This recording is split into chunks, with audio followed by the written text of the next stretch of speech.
ಎಲ್ಲರಿಗೂ ಇಂದಿನ ವಿಜ್ಞಾನ ತರಗತಿಗೆ ಸ್ವಾಗತ ಸುಸ್ವಾಗತ. ಇಂದಿನ ಟಾಪಿಕ್ ಯಾವುದು? ಚಲನೆ. ಹೌದಾ? ಚಲನೆ ಅಂತೀವಿ, ಇಂಗ್ಲಿಷ್ ಅಲ್ಲಿ ಮೋಷನ್ ಅಂತ ಕರಿತಾ ಹೋಗ್ತೀವಿ. ಇಲ್ಲಿ ಇವತ್ತು MCQs ಬದಲು ಇದು ತುಂಬಾ ಇಂಪಾರ್ಟೆಂಟ್ ಚಾಪ್ಟರ್ ಆಗಿರೋದ್ರಿಂದ ಇದರ ಮೇಲೆ ಹಲವಾರು ಬಾರಿ ಪ್ರಶ್ನೆ ಆಗಿದೆ. ಹುಡುಗರು ಸ್ವಲ್ಪ ಆನ್ಸರ್ ಮಾಡೋದು ಕಡಿಮೆ, ಹಾಗಾಗಿ ನಾನು ಬರೀ ಟಾಪಿಕ್ ಅನ್ನ ಡಿಸ್ಕಸ್ ಮಾಡ್ತಾ ಹೋಗ್ತೀನಿ. MCQs ಗಳನ್ನ ಇಲ್ಲಿ ಟಾಪಿಕ್ ಡಿಸ್ಕಸ್ ಮಾಡೋದಕ್ಕೆ ತುಂಬಾ ಟೈಮ್ ಬೇಕಾಗುತ್ತೆ. ಹಾಗಾಗಿ MCQ ಗಳನ್ನ ಮುಂದಿನ ಬರ್ತಕ್ಕಂಥ ತರಗತಿಗಳಲ್ಲಿ ಈ ಚಲನೆ ಪಾಠದ MCQ ಗಳನ್ನ ಸಾಲ್ವ್ ಮಾಡ್ತಾ ಹೋಗ್ತೀನಿ ಅಂತ ಹೇಳ್ತಾ ಇವತ್ತು ಬರೀ ಕಂಪ್ಲೀಟ್ ಚಾಪ್ಟರ್ ನ ಡಿಸ್ಕಸ್ ಮಾಡ್ತಾ ಹೋಗ್ತೀನಿ. ಯಾವ ಟಾಪಿಕ್ ಮೇಲೆ ಎಷ್ಟು ಫೋಕಸ್ ಮಾಡಬೇಕು, ಓಕೆ, ಅವುಗಳ ಎಕ್ಸಾಂಪಲ್ ಏನು, ಅವುಗಳ ಮೇಲೆ ಯಾವ ತರ ಕ್ವಶನ್ ಕೇಳಿದ್ರೆ ಅವುಗಳನ್ನ ನಾನು ಗುರಿಯಾಗಿಸ್ಕೊಂಡು ಇವತ್ತಿನ ಚಾಪ್ಟರ್ ನ ಮಾಡ್ತಾ ಹೋಗ್ತೀನಿ ಅಂತ ಹೇಳ್ತಾ, ಇವಲ್ಲಿ ಮೊದಲನೇದಾಗಿ ನಮಗೆ ಚಲನೆ ಅಂದಾಗ ಒಂದ್ ನಿಮಿಷ,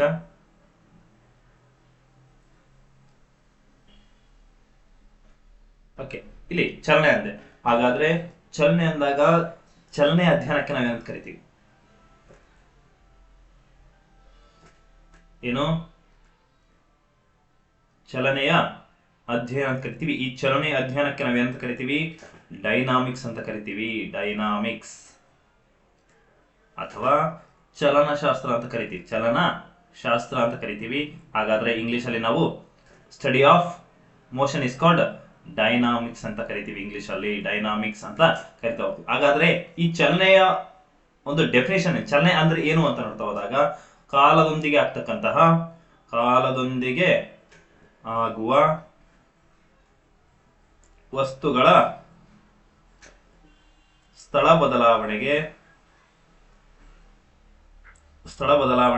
ನಾವೇನಂತ ಕರಿತೀವಿ? ಚಲನೆ ಅಂತ ಕರಿತೇವೆ. ಅಂದ್ರೆ ಕಾಲ ಬದಲಾದಂತೆ ವಸ್ತುಗಳ ಸ್ಥಳ ಕೂಡ ಬದಲಾಗ್ತಾ ಹೋಗುತ್ತೆ, ಅದಕ್ಕೆ ನಾವು ಚಲನೆ ಅಂತ ಕರಿತಾ ಹೋಗ್ತೀವಿ. ಫಾರ್ ಎಕ್ಸಾಂಪಲ್, ನಾನು ಈಗ ಮನೇಲಿದ್ದೀನಿ, ಹೌದಾ? ಮನೇಲಿ ಅಂತಂದಾಗ, ಹೌದಾ, ಇಲ್ಲಿ ಮನೇಲಿದ್ದೀನಿ. ಈಗ ಎಷ್ಟು ಟೈಮು? 6 ಗಂಟೆ ಅಂತ ಅನ್ಕೊಳ್ಳಿ. 6 ಗಂಟೆ ಅಂದಾಗ 7 ಗಂಟೆ ಅಂತ ಅನ್ಕೊಳ್ಳಿ. ಈ ಟೈಮು 7 ಗಂಟೆ ಆಗಿತ್ತು, ಹೌದಾ? 7 PM ಆಗಿತ್ತು. ಹಾಗಾದ್ರೆ ಇಲ್ಲಿಂದ ನಾನು ಎಲ್ಲಾದ್ರೂ ಅಂಗಡಿಗೆ ಹೋಗ್ಬೇಕಿತ್ತು, ಹೌದಾ?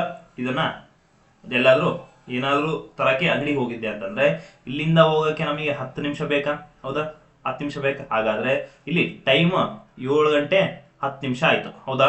ಹಾಗಾದ್ರೆ ಈ 7 ಗಂಟೆ 10 ನಿಮಿಷ ಅಂದಾಗ ಟೈಮು ಚೇಂಜ್ ಆಯ್ತು, ಕಾಲನೂ ಚೇಂಜ್ ಆಯ್ತು, ಅಲ್ಲಿ ಸ್ಥಳ ಕೂಡ ಚೇಂಜ್ ಆಯ್ತು. ಕಾಲದೊಂದಿಗೆ ಆಗ್ತಕ್ಕಂಥ ಸ್ಥಳ ಬದಲಾವಣೆಗೆ ನಾವೇನಂತ ಕರಿತಾ ಹೋಗ್ತೀವಿ? ಅಥವಾ ಕಾಲದೊಂದಿಗೆ ಆಗ್ತಕ್ಕಂಥ ವಸ್ತುಗಳ ಸ್ಥಳ ಬದಲಾವಣೆಗೆ ನಾವೇನಂತ ಕರಿತೀವಿ? ಚಲನೆ ಅಂತ ಕರಿತಾ ಹೋಗ್ತೀವಿ. ಹಾಗಾದ್ರೆ ಚಲನೆ ಅಧ್ಯಯನಕ್ಕೆ ನಾವೇನಂತ ಕರೆದ್ವಿ? ಮೋಷನ್ ಅಂತ ಕರೆದ್ವಿ, ಹೌದಾ? ಈಸಿಯಾಗಿ ಮೋಷನ್ ಅಂತ ಕರೆದ್ಬಿಟ್ವಿ, ಹೌದಾ? ಹಾಗಾದ್ರೆ ನೆಕ್ಸ್ಟ್, ಈ ಚಲನೆ ಅಂದ್ರೆ ಏನು? ಈ ಚಲನೆ ಅಂದಾಗ ಚಲನೆ ಒಂದು ಸಾಪೇಕ್ಷ ಅಂತ ಕರಿತೀವಿ. ಸಾಪೇಕ್ಷ ಅಂತ ಕರಿತಾ ಹೋಗ್ತೀವಿ. ಏನ್ ಸರ್ ಸಾಪೇಕ್ಷ ಅಂತ ನೋಡ್ತಾ ಹೋದಾಗ, ಇಲ್ಲಿ ಮೊದಲನೇದಾಗಿ ಸಾಪೇಕ್ಷ ಅಂದ್ರೆ ನಾವೇನು, ಫಾರ್ ಎಕ್ಸಾಂಪಲ್, ನಾವು ರೈಲ್ವೆ ಸ್ಟೇಷನ್ ಕೂತ್ಕೊಂಡಿರ್ತೀವಿ, ಹೌದಾ? ಅಲ್ಲಿ ಪಕ್ಕಕ್ಕೆ ಟ್ರೈನ್ ನಿಂತ್ಕೊಂಡಿರ್ತಾರೆ. ಪ್ಲಾಟ್ಫಾರ್ಮ್ ಅಲ್ಲಿ ನಾವು ಕೂತ್ಕೊಂಡಿರ್ತೀವಿ ಅನ್ಕೊಳ್ಳಿ, ಎಲ್ಲ ನಿಂತ್ಕೊಂಡಿರುತ್ತೆ, 2 ಟ್ರೈನ್ ನಿಂತ್ಕೊಳ್ಳುತ್ತೆ, ಹೌದಾ? ನಮ್ ಟ್ರೈನು ಇನ್ನು ನಿಂತ್ಕೊಂಡಿರುತ್ತೆ, ಹೋಗಕ್ಕೆ ಟೈಮ್ ಆಗಿರೋದಿಲ್ಲ. ಹಾಗಾದ್ರೆ ಪಕ್ಕದ ಟ್ರೈನ್ ಇರುತ್ತಲ್ಲ, ಅದು ಸ್ವಲ್ಪ ಟೈಮ್ ಆಗಿದೆ ಅಂತೇಳಿ ಸ್ವಲ್ಪ ಮೂವ್ ಆಗುತ್ತೆ ಮುಂದಕ್ಕೆ. ಅವಾಗ ನಾವು ಕಿಟಕಿಯಲ್ಲಿ ಕುಂತಿರ್ತಕ್ಕಂಥ ವ್ಯಕ್ತಿಗಳಿಗೆ ನಮ್ಗೆ ಏನ್ ಭಾಸ ಆಗುತ್ತೆ? ಅಲ್ಲಿ ನಮ್ ಟ್ರೈನ್ ಮೂವ್ ಆಗ್ತಿದೆ ಅಂತ ಭಾಸ ಆಗುತ್ತೆ. ಅಂದ್ರೆ ನಮ್ಮ ಟ್ರೈನ್ ಹೋಗಿರೋದಿಲ್ಲ, ಆದ್ರೆ ಹೋದಂಗೆ ಅನ್ಸುತ್ತೆ. ಅದಕ್ಕೆ ನಾವು ಸಾಪೇಕ್ಷ ಅಂತ ಕರಿತೇವೆ. ಇನ್ನೊಂದು ಎಕ್ಸಾಂಪಲ್ ಹೇಳ್ತಾರೆ, ನೀವು ಬಸ್ ಸ್ಟ್ಯಾಂಡ್ ಅಲ್ಲಿ ಬಸ್ಸಲ್ಲಿ ಕೂತ್ಕೊಂಡಿರ್ತೀರಿ, ಪಕ್ಕಕ್ಕೆ 2 ಬಸ್ ಇದೆ ಅನ್ಕೊಳ್ಳಿ. ಕಿಟಕಿಯಲ್ಲಿ ಕೂತ್ಕೊಂಡಾಗ ನಿಮ್ ಬಸ್ ಪ್ಲಾಟ್ಫಾರ್ಮ್ ಇಂದ ಸ್ವಲ್ಪ ಹಿಂದ್ಗಡೆ ಅಥವಾ ಮುಂದ್ಗಡೆ ಹೋದಾಗ ನಿಮ್ಗೆ ಏನ್ ಅನ್ಸುತ್ತೆ? ನಮ್ ಬಸ್ಸೇ ಮೂವ್ ಆಗ್ತಿದೆ ಅಂತ ಅನ್ಸುತ್ತೆ. ಅದಕ್ಕೂ ಕೂಡ ಸಾಪೇಕ್ಷ. ಬಟ್ ಅಲ್ಲಿ ನಿಜವಾಗಿ ನಮ್ಮ ಬಸ್ ಆಗಲಿ ನಮ್ಮ ಟ್ರೈನ್ ಆಗಲಿ ಮೂವ್ ಆಗಿರೋದಿಲ್ಲ, ಪಕ್ಕದ ವೆಹಿಕಲ್ ಮೂವ್ ಆಗಿದ ತಕ್ಷಣ ನಮಗೆ ನಮ್ಮ ವೆಹಿಕಲ್ ಅಂತಾನೆ ಅನ್ಸುತ್ತೆ. ಅದಕ್ಕೆ ನಾವು ಚಲನೆ ಒಂದು ಸಾಪೇಕ್ಷ ಅಂತ ಹೇಳ್ತೇವೆ. ಅರ್ಥ? ಹಾಗಾದ್ರೆ ಈ ಒಂದು ಸಾಪೇಕ್ಷ ಚಲನೆ ಕೊಟ್ಟ ವಿಜ್ಞಾನಿ ಯಾರು? ಆಲ್ಬರ್ಟ್ ಐನ್ಸ್ಟೀನ್ ಅನ್ನೋ ವಿಜ್ಞಾನಿ ಏನ್ ಮಾಡ್ತಾನೆ? ಮೊಟ್ಟ ಮೊದಲೇ ಬಾರಿಗೆ ಈ ಒಂದು ಚಲನೆಯ ಸಾಪೇಕ್ಷ ಸಿದ್ಧಾಂತವನ್ನು ಕೊಡ್ತಾನೆ. ಸಾಪೇಕ್ಷ ಸಿದ್ಧಾಂತವನ್ನು ಕೊಡ್ತಾನೆ. ನಾನು ಆಗ್ಲೇ ಬೆಳಕಿನ ಪಾಠದಲ್ಲಿ ಸಾಪೇಕ್ಷ ಸಿದ್ಧಾಂತವನ್ನು ಕೊಟ್ಟ ವಿಜ್ಞಾನಿ ಯಾರು ಅಂದ್ರೆ ಅದು ಆಲ್ಬರ್ಟ್ ಐನ್ಸ್ಟೀನ್ ಅಂತ. ಹಾಗಾದ್ರೆ ಈ ಒಂದು ಸಾಪೇಕ್ಷ ಚಲನೆಯ ಸೂತ್ರ ಏನು ಅಂತ ಕೇಳ್ತಾನೆ. ಸೂತ್ರ ಅಂದಾಗ ಏನು? mc² ಅನ್ನುವಂಥದ್ದು. ಇದನ್ನ ಹಲವಾರು ಬಾರಿ ಪರೀಕ್ಷೆಯಲ್ಲಿ ಕೇಳಿದ್ದಾರೆ. mc². ನೀವೆಲ್ಲಾದ್ರೂ ಸೂತ್ರ ನೋಡಿದಾಗ ಇದು ಎದ್ದು ಕಾಣ್ತಿರುತ್ತೆ ನಿಮ್ಗೆ, ಹೌದಾ? ಅಥವಾ ನೀವು ಯಾವ್ದಾದ್ರು ಪೋಸ್ಟ್ ಅಲ್ಲಿ ಫಿಸಿಕ್ಸ್ ಯಾವುದೇ ಒಂದು ಪೋಸ್ಟ್ ನೋಡಿದಾಗ ಅದರಲ್ಲಿ mc² ಅಂತ ಏನು ಕಾಣಿಸುತ್ತೆ? ಹೌದಾ? ಹಾಗಾದ್ರೆ ಈ ಈಕ್ವಲ್ಸ್ ಟು MC ಸ್ಕ್ವೇರ್ ಯಾವ್ದ್ರದ ಒಂದು ಸೂತ್ರ ಅಂತ ಕೇಳಿದ್ರೆ ಅದು ಚಲನೆಯ ಸಾಪೇಕ್ಷದ ಸೂತ್ರ. ಓಕೆ, ಈ ಒಂದು ಸಾಪೇಕ್ಷ ಸಿದ್ಧಾಂತದ ಸೂತ್ರ ಅಂತ ಕರಿತಾ ಹೋಗ್ತೀವಿ. ಯಾವುದು? ಈಕ್ವಲ್ಸ್ ಟು MC ಸ್ಕ್ವೇರ್ ಅನ್ನೋದು. ಹಾಗಾದ್ರೆ ಈ ಚಲನೆ ಇದರಿಂದಾಗಿ ಆಧುನಿಕ ಭೌತಶಾಸ್ತ್ರದ ಪಿತಾಮಹ ಅಂತ ಹೇಳ್ಕೊಡ್ತಾರೆ. ಈ ಒಂದು ಸಾಪೇಕ್ಷ ಸಿದ್ಧಾಂತ ಈ ಸಾಪೇಕ್ಷ ಸಿದ್ಧಾಂತ ಕಂಡುಹಿಡಿದಕ್ಕಾಗಿ ಭೌತಶಾಸ್ತ್ರದ ಪಿತಾಮಹ ಅಂತ ಬಿರುದು ಕೊಡ್ತಾರೆ. ಓಕೆ, ಹಾಗಾಗಿ ಇನ್ನು 1921ರಲ್ಲಿ ಏನು ಫೋಟೋ ಎಲೆಕ್ಟ್ರಿಕ್ ಎಫೆಕ್ಟ್ ದ್ವಿತೀಯ ರಾಸಾಯನಿಕ ಕ್ರಿಯೆಗೆ ನೋಬೆಲ್ ಕೊಡ್ತಾರೆ. ನೋಬೆಲ್, ಅರ್ಥ ಆಯ್ತಾ? 1921ರಲ್ಲಿ ನೋಬೆಲ್ ಪ್ರಶಸ್ತಿಗೆ ಪಾತ್ರರಾಗ್ತಾರೆ. ಯಾಕೆ ಅಂದ್ರೆ ಅಲ್ಲಿ ದ್ವಿತೀಯ ರಾಸಾಯನಿಕ ಕ್ರಿಯೆಗೆ ಫೋಟೋ ಎಲೆಕ್ಟ್ರಿಕ್ ಎಫೆಕ್ಟ್ಗೆ ಅವರಿಗೆ ನೋಬೆಲ್ ಸಿಗುತ್ತೆ ಅನ್ನೋದು. ಹಾಗಾಗಿ ಇಷ್ಟು ಜಸ್ಟ್ ಇನ್ಫಾರ್ಮೇಶನ್ ಅಷ್ಟೇ. ಹಾಗಾದ್ರೆ ನೆಕ್ಸ್ಟ್ ಬರುತ್ತೆ ಯಾವುದು? ಚಲನೆಯ ವಿಧಗಳು ಅಂತ ಹೇಳ್ತಾ ಹೋಗ್ತೀವಿ. ಈ ಚಲನೆಯ ವಿಧಗಳು ಅಂದಾಗ ಯಾವ್ಯಾವ ವಿಧಗಳು ಬರುತ್ತೆ? ಮೊದಲನೇದಾಗಿ ಏನು? ಚಲನೆಯ ನೇರ ಚಲನೆ ಅಂತ ಕರಿತೀವಿ. ಎರಡನೇದು ವೃತ್ತೀಯ ಚಲನೆ ಅಂತೀವಿ. ನೆಕ್ಸ್ಟ್ ಮೂರನೇದಾಗಿ ಆವರ್ತನ ಚಲನೆ ಅಂತ ಕರಿತಾವೆ. ಹಾಗಾದ್ರೆ ಇಲ್ಲಿ ಮೊದಲನೇದಾಗಿ ಒಂದೊಂದೇ ನೋಡ್ಕೊಂಡು ಹೋದಾಗ ನೇರ ಚಲನೆ ಅಂದ್ರೆ ಏನು? ನೇರ ಚಲನೆ ಅಂತ ಕರಿತಾ ಹೋಗ್ತೀವಿ. ನೇರ ಚಲನೆ ಅಂದ್ರೆ ಏನು ಅಂತ ನೋಡಿದಾಗ ಇಲ್ಲಿ ವಸ್ತುಗಳ ಸ್ಥಾನಪಲ್ಲಟವು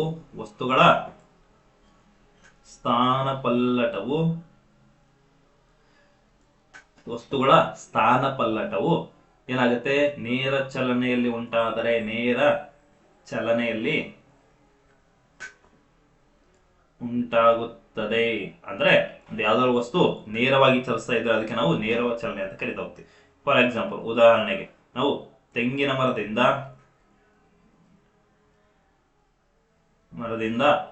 ಕಾಯಿ ಬೀಳುವುದು ಅಂತ ಕರಿತೀವಿ. ತೆಂಗಿನ ಮರದಿಂದ ತೆಂಗಿನಕಾಯಿ ಬೀಳುವುದು. ನೆಕ್ಸ್ಟ್ ಸೈನಿಕರು ಪರೇಡ್ ಮಾಡುವುದು.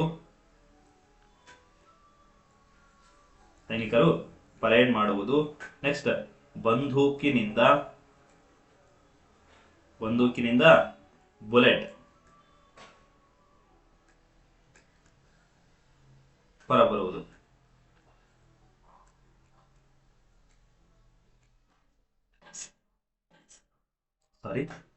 ಇಲ್ಲಿ ಮೊದಲನೇ ಉದಾಹರಣೆ, ಎರಡನೇ ಉದಾಹರಣೆ, ಮೂರನೇ ಉದಾಹರಣೆ. ಇಲ್ಲಿ ತೆಂಗಿನ ಮರದಿಂದ ಇದು ತೆಂಗಿನ ಮರ ಅನ್ಕೊಂಡಾಗ ತೆಂಗಿನ ಮರ ಹಿಂಗಿರೋದಿಲ್ಲ, ಹೌದಾ? ಹಿಂಗಿರುತ್ತೆ, ಹೌದಾ? ಇಲ್ಲಿ ಕಾಯಿಗಳು ಬಿಟ್ಟಿರ್ತವೆ.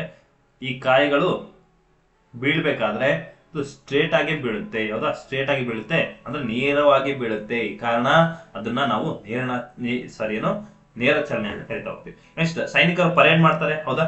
ನಾವು ನಮ್ಮ ವಿದ್ಯಾರ್ಥಿಗಳು PCPS ಆದಾಗ, ಹೌದಾ, ಪರೇಡ್ ಮಾಡ್ತಾರೆ, ಹೌದಾ? ಆ ಪರೇಡ್ ಹೆಂಗ್ ಮಾಡ್ತಾರೆ? ಸ್ಟ್ರೇಟ್ ಆಗಿ ಹೋಗ್ತಾರೆ, ಹೌದಾ? ಸ್ಟ್ರೇಟ್ ಆಗಿ ಹೋಗಿ ಸ್ಟ್ರೇಟ್ ಆಗಿ ಬರ್ತಾರೆ. ಅದಕ್ಕೆ ನಾವು ನೇರ ಚಲನೆ ಅಂತ ಕರಿತೇವೆ. ನೆಕ್ಸ್ಟ್ ಬಂದೂಕಿಂದ ಹಿಂಗ್ ಶೂಟ್ ಮಾಡಿದಾಗ ಸ್ಟ್ರೇಟ್ ಆಗಿ ಹೋಗುತ್ತಾನೆ, ಹೌದು, ಬುಲೆಟ್. ಅದಕ್ಕೂ ಕೂಡ ನೇರ ಚಲನೆಗೆ ಉದಾಹರಣೆಯನ್ನ ಕೊಡ್ತಾ ಹೋಗ್ಬೋದು. ಹಾಗಾದ್ರೆ ನೆರಳುಗಳು ಮತ್ತು ಗ್ರಹಣಗಳು ಉಂಟಾಗಲು ಕಾರಣ ಪ್ರಶ್ನೆ ಕೇಳ್ತಾನೆ. ನೆರಳುಗಳು ನೋಟ್ ಅಂತ ಹಾಕೊಂಡು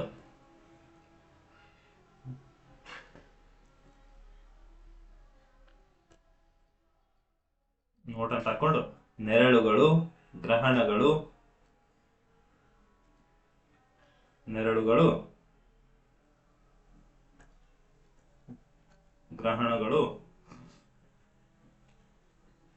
ಉಂಟಾಗಲು ಕಾರಣ ಅಂತ ಕೇಳ್ತಾರೆ. ಬೆಳಕು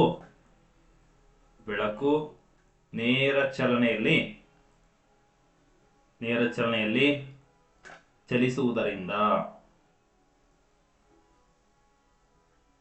ಬೆಳಕು ನೇರ ಚಲನೆಯಲ್ಲಿ ಚಲಿಸುವುದರಿಂದಾಗಿ ನೆರಳುಗಳಾಗಿತ್ತು ಅಥವಾ ಗ್ರಹಣಗಳು ಉಂಟಾಗುತ್ತೆ. ಅಥವಾ ಇಲ್ಲಿ ನೇರ ಚಲನೆಯಲ್ಲಿ ಚಲಿಸಿಲ್ಲ ಅಂದಿದ್ರೆ ಅಲ್ಲಿ ಸೂರ್ಯ ಅಥವಾ ಭೂಮಿ ಅಡ್ಡ ಬಂದಾಗ ಬೆಳಕು ಬೇರೆ ದಿಕ್ಕಿನಲ್ಲಿ ಚಲಿಸಬಹುದಿತ್ತು. ಬಟ್ ನೇರ ಚಲನೆ ಅಂದಾಗ ಅಲ್ಲಿ ಭೂಮಿ ಅಥವಾ ಚಂದ್ರ ಮಧ್ಯೆ ಬರುತ್ತೆ ಗ್ರಹಣಗಳಲ್ಲಿ. ಹಾಗಾಗಿ ಆ ಒಂದು ಬೆಳಕನ್ನ ಅದು ಬೆಳಕಿಗೆ ಅಡ್ಡ ನಿಲ್ಲುತ್ತೆ, ಹಿಂದೆ ಕತ್ಲಾಗುತ್ತೆ. ಹಾಗಾಗಿ ಅದನ್ನ ಗ್ರಹಣ ಅಂತ ಕರೀತೀವಿ, ಹೌದಾ? ಹಾಗಾಗಿ ಇದನ್ನ ನಾವು ನೇರ ಚಲನೆ ಅಂತ ಕರಿತಾ ಹೋಗ್ತೀವಿ. ಹಾಗಾದ್ರೆ ನೆಕ್ಸ್ಟ್ ಮುಂದಿನ ಬರ್ಕೊಳ್ಳಿ. ಎರಡನೇದು ಯಾವುದು? ಎರಡದು ವೃತ್ತೀಯ ಚಲನೆ.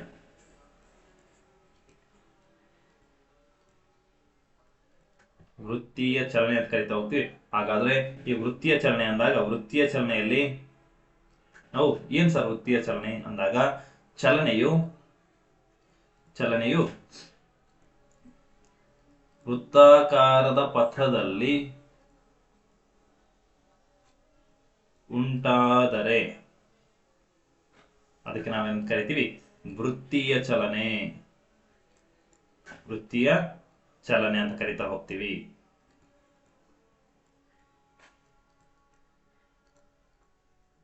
ಕರಿತೀವಿ. ಹಾಗಾದ್ರೆ ಉದಾಹರಣೆಗೆ ಏನ್ ಕೊಡ್ಬೋದು? ಇಲ್ಲಿ ದೈತ್ಯ ಚಕ್ರ ಅಂದ್ರೆ ನಾವು ಜಾತ್ರೆಲ್ಲ ನೋಡಿರ್ತೀವಿ, ಜಾಯಿಂಟ್ ವೀಲ್ ಅಂತ ಕರಿತೀವಿ. ಹೌದಾ? ದೈತ್ಯ ಚಕ್ರ ಅಂತೀವಿ. ನೆಕ್ಸ್ಟ್ ಯಾವುದು? ರಾಟವಾಡ ಅಂತೀವಿ. ರಾಟವಾಡ ಅಂದ್ರೇನು? ಇಲ್ಲಿ ನಾವು ಪಾರ್ಕ್ ಅಲ್ಲಿ ಹಿಂಗೆ ಕೂತ್ಕೊಳಕ್ಕೆ ಕುದುರೆ ತರ ಇರುತ್ತೆ, 4-5 ಸೀಟ್ ಇರ್ತವೆ, ಅದ್ರಲ್ಲಿ ಕೂತ್ಕೊಂಡು ತಿರುಗ್ತಾರಲ್ಲ, ಅದನ್ನ ನಾವು ರಾಟವಾಡ ಅಂತ ಕರಿತೀವಿ. ನೆಕ್ಸ್ಟ್ ಕೆರೆಯ ಏರಿ, ಕೆರೆಯ ದಂಡೆ ಅಥವಾ ಕೆರೆಯ ಏರಿ ಅಂತ ಕರಿತೀವಿ.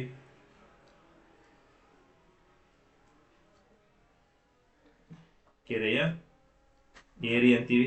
ನೆಕ್ಸ್ಟ್ ಯಾವುದು? ಮೈದಾನ. ಹೌದಾ? ಅಥವಾ ಕ್ರೀಡಾಂಗಣ.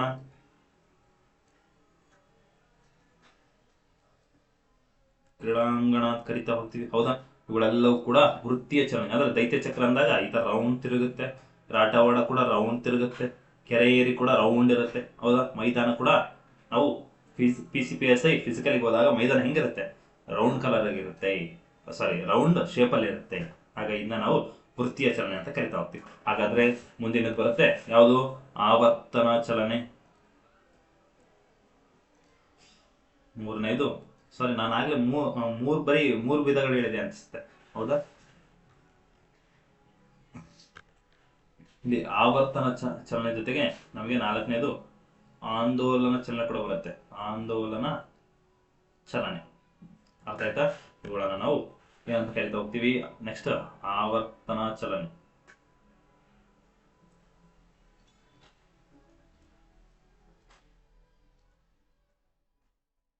ಆಂದೋಲನ ಚಲನೆ ಅಂತ ಕರಿತಾ ಹೋಗ್ತೀವಿ. ಈ ಆಂದೋಲನ ಚಲನೆ ಹಂಗಂದ್ರೆ ಏನು ಅಂತ ನೋಡುವಾಗ, ಇಲ್ಲಿ ಕಾಯಗಳು ನಿರ್ದಿಷ್ಟ ದೂರವನ್ನ ಏನ್ ಮಾಡ್ತವೆ? ನಿರ್ದಿಷ್ಟ ದೂರವನ್ನ ನಿರ್ದಿಷ್ಟ ಸಮಯದಲ್ಲಿ ಕಾಯಗಳು ನಿರ್ದಿಷ್ಟ ದೂರವನ್ನು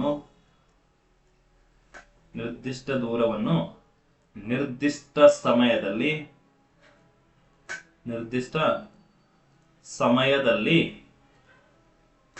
ತಲುಪಿದರೆ ಅದನ್ನು ನಾವು ಆಂದೋಲನ ಚಲನೆ ಅಂತ ಕರಿತೀವಿ. ಆಂದೋಲನ ಚಲನೆ ಎನ್ನುವರು. ಇಲ್ಲಿ ಫ್ರೀಯಾಗಿ ನಿಮಗೆ ಎಲ್ಲಾ ಟಾಪಿಕ್ ವೈಸ್ ಲೆಸನ್ ಗಳನ್ನ ಮಾಡ್ತಾ ಹೋಗ್ತಿದ್ದೀನಿ. ಇದನ್ನ ಸದುಪಯೋಗ ಪಡ್ಕೊಳ್ಳಿ. ಹೌದಾ? ಪ್ರಶ್ನೆಗಳು ಬಂದೇ ಬರ್ತವೆ. ಹಾಗಾಗಿ ನಿಮ್ಮ ಫ್ರೆಂಡ್ಸಿಗೆ ಕೂಡ ಶೇರ್ ಮಾಡಿ, ವಿಡಿಯೋಗೆ ಲೈಕ್ ಮಾಡಿ, ಸಬ್ಸ್ಕ್ರೈಬ್ ಮಾಡೋದನ್ನ ಮರಿಬೇಡಿ. ನೀವೆಷ್ಟು ನನಗೆ ಪ್ರೋತ್ಸಾಹ ಕೊಡ್ತೀರೋ ಇನ್ನೂ ಡೆಪ್ತ್ ಆಗಿ ಹೇಳೋದಕ್ಕೆ ಪ್ರಯತ್ನ ಮಾಡ್ತೀನಿ ಅಂತ ಹೇಳ್ತಾ, ಇಲ್ಲಿ ಇನ್ನೂ ಡೆಪ್ತ್ ಅಂದ್ರೆ ಒಂದು ಲೆಸನ್ ಅನ್ನ 2ರಿಂದ 3 ಭಾಗ ಮಾಡ್ಬೋದು. ಹೌದಾ? ನಾನಿಲ್ಲಿ ಶಾರ್ಟ್ ಅಂಡ್ ಸ್ವೀಟ್ ಆಗಿ ಬರೀ 1 ಅವರ್ ಮುಗಿಸ್ತಾ ಇದ್ದೀನಿ. ಹೌದಾ? ನಿಮಗೆ ನೀವೆಷ್ಟು ಪ್ರೋತ್ಸಾಹ ಕೊಡ್ತೀರೋ ಪಾರ್ಟ್ 1, ಪಾರ್ಟ್ 2, ಪಾರ್ಟ್ 3 ಆ ತರ ಮಾಡೋಣ. ಓಕೆ? ಹಾಗಾಗಿ ಎಕ್ಸ್ಪ್ರೆಷನ್ ಬೇರೆ, ನೆಕ್ಸ್ಟ್ MCQs ಬೇರೆ, ಆ ತರನೂ ಮಾಡ್ತಾ ಹೋಗೋಣ. ಹೌದಾ? ನೆಕ್ಸ್ಟ್ ನಾವು KA ಮತ್ತು KPSC ಅಲ್ಲಿ ಕೇಳ್ತಕ್ಕಂಥ ಪ್ರಶ್ನೆಗಳನ್ನ ಕೂಡ ಪ್ರಶ್ನೋತ್ತರಗಳ ಸರಣಿ, KEA ಪ್ರಶ್ನೋತ್ತರಗಳ ಸರಣಿಯನ್ನು ಕೂಡ ಮಾಡ್ತಾ ಹೋಗೋಣ ಈ ಒಂದು ಸೈನ್ಸ್ ಚಾಲೆಂಜ್ ಮುಗಿದ ತಕ್ಷಣ. ಹೌದಾ? ಹಾಗಾದ್ರೆ ಇಲ್ಲಿ ಆಂದೋಲನ ಚಲನೆ ಅಂದಾಗ ಒಂದು ಯಾವ್ದಾದ್ರು ಒಂದು ಕಾಯಗಳು ಅಥವಾ ವಸ್ತುಗಳು ನಿರ್ದಿಷ್ಟ ದೂರವನ್ನ ನಿರ್ದಿಷ್ಟ ಸಮಯದಲ್ಲಿ ತಲುಪಿದ್ರೆ ಅದನ್ನ ನಾವು ಆಂದೋಲನ ಚಲನೆ ಅಂತ ಕರಿತಾ ಹೋಗ್ತೀವಿ. ಹಾಗಾದ್ರೆ ಇದನ್ನ ನಾವು ಇಂಗ್ಲಿಷ್ ಅಲ್ಲಿ ಪಿರಿಯಾಡಿಕ್ ಮೋಷನ್ ಅಂತೀವಿ. ಆಗ್ಲೇ ಹೇಳದ್ನಲ್ಲ, ಯಾವುದು? ನೇರ ಚಲನೆ ಅಂದಾಗ ಲೀನಿಯರ್ ಮೋಷನ್ ಅಂತ ಕರಿತೀವಿ, ವೃತ್ತೀಯ ಚಲನೆ ಅಂದಾಗ ಸರ್ಕ್ಯುಲರ್ ಮೋಷನ್ ಅಂತ ಕರಿತೀವಿ, ಆಂದೋಲನ ಚಲನೆ ಅಂದಾಗ ಪಿರಿಯಾಡಿಕ್ ಮೋಷನ್ ಅಂತ ಕರಿತೀವಿ. ಹಾಗಾದ್ರೆ ಆಂದೋಲನ ಚಲನೆ ಅಂದಾಗ ಕಾಯಗಳು ನಿರ್ದಿಷ್ಟ ದೂರವನ್ನ ನಿರ್ದಿಷ್ಟ ಸಮಯದಲ್ಲಿ ತಲುಪಬೇಕು, ಅದಕ್ಕೆ ನಾವು ಆಂದೋಲನ ಚಲನೆ ಅಂತ ಕರಿತಾ ಹೋಗ್ತೀವಿ. ಇಲ್ಲಿ ಎಕ್ಸಾಂಪಲ್ ಹೇಳಿದ್ರೆ ಗೊತ್ತಾಗುತ್ತೆ. ಏನು ಎಕ್ಸಾಂಪಲ್? ಆಂದೋಲನ ಚಲನೆಗೆ ಎಕ್ಸಾಂಪಲ್ ಹೇಳೋದಾದ್ರೆ ಗಡಿಯಾರದ ಲೋಲಕ. ಹಾಗಾದ್ರೆ ಇಲ್ಲಿ ಒಂದು ಇದು ಹೆಂಗೆ ಅಂತಂದ್ರೆ ಒಂದು ನಿರ್ದಿಷ್ಟ ಸಮಯದಲ್ಲಿ ನಿರ್ದಿಷ್ಟ ದೂರವನ್ನ ತಲುಪುತ್ತೆ. ಹೌದಾ? ಹೆಂಗೆ ಅಂದ್ರೆ ಒಂದು ಗಂಟೆಗೆ 60 ನಿಮಿಷ ಅಷ್ಟೇ. ಹಾಗೆ 60 ನಿಮಿಷದಲ್ಲೇ ಮತ್ತೊಂದು ಚಿಕ್ಕ ಮೊಳೆ ಏನ್ ಮಾಡುತ್ತೆ, 61 ಗಂಟೆಗೆ ಫಾರ್ ಎಕ್ಸಾಂಪಲ್ ಇಲ್ಲಿ 1 ಗಂಟೆ ಇದೆ, ಇಲ್ಲಿ 2 ಗಂಟೆ ಇದೆ ಅನ್ಕೊಳ್ಳಿ. ಈ ಮುಳ್ಳು ಇಲ್ಲಿ ಇದೆ ಅನ್ಕೊಂಡಾಗ ಇಲ್ಲಿಂದ ಇಲ್ಲಿ ಬರೋಕ್ಕೆ 60 ನಿಮಿಷ ಬೇಕು. ನೆಕ್ಸ್ಟ್ 3ಕ್ಕೆ ಬರಕ್ಕೆ ಇಲ್ಲಿಂದ ಇಲ್ಲಿ ಬರಕ್ಕೆ ಸೇಮ್ 60 ನಿಮಿಷನೇ ಬೇಕು. ಹಾಗಾಗಿ ಇಲ್ಲಿ ಅದು ಟೈಮ್ ಚೇಂಜ್ ಆಗೋದಿಲ್ಲ, ಹೆಚ್ಚು ಕಡಿಮೆ ಆಗೋದಿಲ್ಲ. ಅದಕ್ಕೆ ನಾವು ನಿರ್ದಿಷ್ಟ ದೂರವನ್ನು ನಿರ್ದಿಷ್ಟ ಸಮಯದಲ್ಲಿ ತಲುಪೋದು ಅಂತ ಕರಿತೀವಿ. ಅದಕ್ಕೆ ಪರ್ಫೆಕ್ಟ್ ಎಕ್ಸಾಂಪಲ್ ಅಂದ್ರೆ ನಾವು ಗಡಿಯಾರದ ಲೋಲಕವನ್ನ ಕೊಡ್ಬೋದು. ಓಕೆ, ಅರ್ಥ ಆಯ್ತಾ? ನೆಕ್ಸ್ಟ್ ಈ ಸಿಂಪಲ್ ಪೆಂಡುಲಮ್ ಅಂತ ಕರಿತೀವಿ. ಹೌದಾ? ಈ ಸಿಂಪಲ್ ಪೆಂಡುಲಮ್ ಇಂಗ್ಲಿಷ್ ನಲ್ಲಿ ಸಿಂಪಲ್ ಪೆಂಡುಲಮ್ ಅಂತ ಕರಿತಾ ಹೋಗ್ತೀವಿ.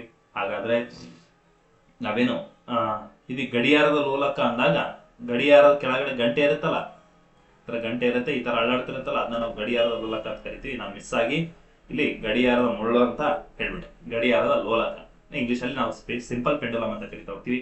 ಈ ಸಿಂಪಲ್ ಪೆಂಡುಲಮ್ ಅನ್ನು ಕೊಟ್ಟ ವಿಜ್ಞಾನಿ ಯಾರು? ಗೆಲಿಲಿಯೋ ಗೆಲಿಲಿ. ಹಾಗಾದ್ರೆ ಈ ಗೆಲಿಲಿ ಹಲವಾರು ಸಂಶೋಧನೆಗಳನ್ನ ಮಾಡಿದ್ದಾನೆ. ಹಾಗಾದ್ರೆ ಈ ಒಂದು ಸಿಂಪಲ್ ಪೆಂಡುಲಮ್ ಸೂತ್ರ ಅಂತ ಕೇಳ್ತಾರೆ, T is directly proportional to root L ಅಂತ ಕರಿತಾ ಹೋಗ್ತೀವಿ. ಹಾಗಾದ್ರೆ ಉದ್ದ 4 ಪಟ್ಟ ಜಾಸ್ತಿ ಆದ್ರೆ T is directly proportional to root L ಅಂತ ಕರಿತಾ ಹೋಗ್ತೀವಿ. ಹಾಗಾದ್ರೆ ಯಾವ್ದಾರ ಒಂದು ವಸ್ತುವಿನ ಉದ್ದ 4 ಪಟ್ಟು ಜಾಸ್ತಿ ಆದ್ರೆ ಆಂದೋಲನ ಅವಧಿ ಎಷ್ಟಾಗುತ್ತೆ ಅಂತ ಕೇಳ್ತಾರೆ.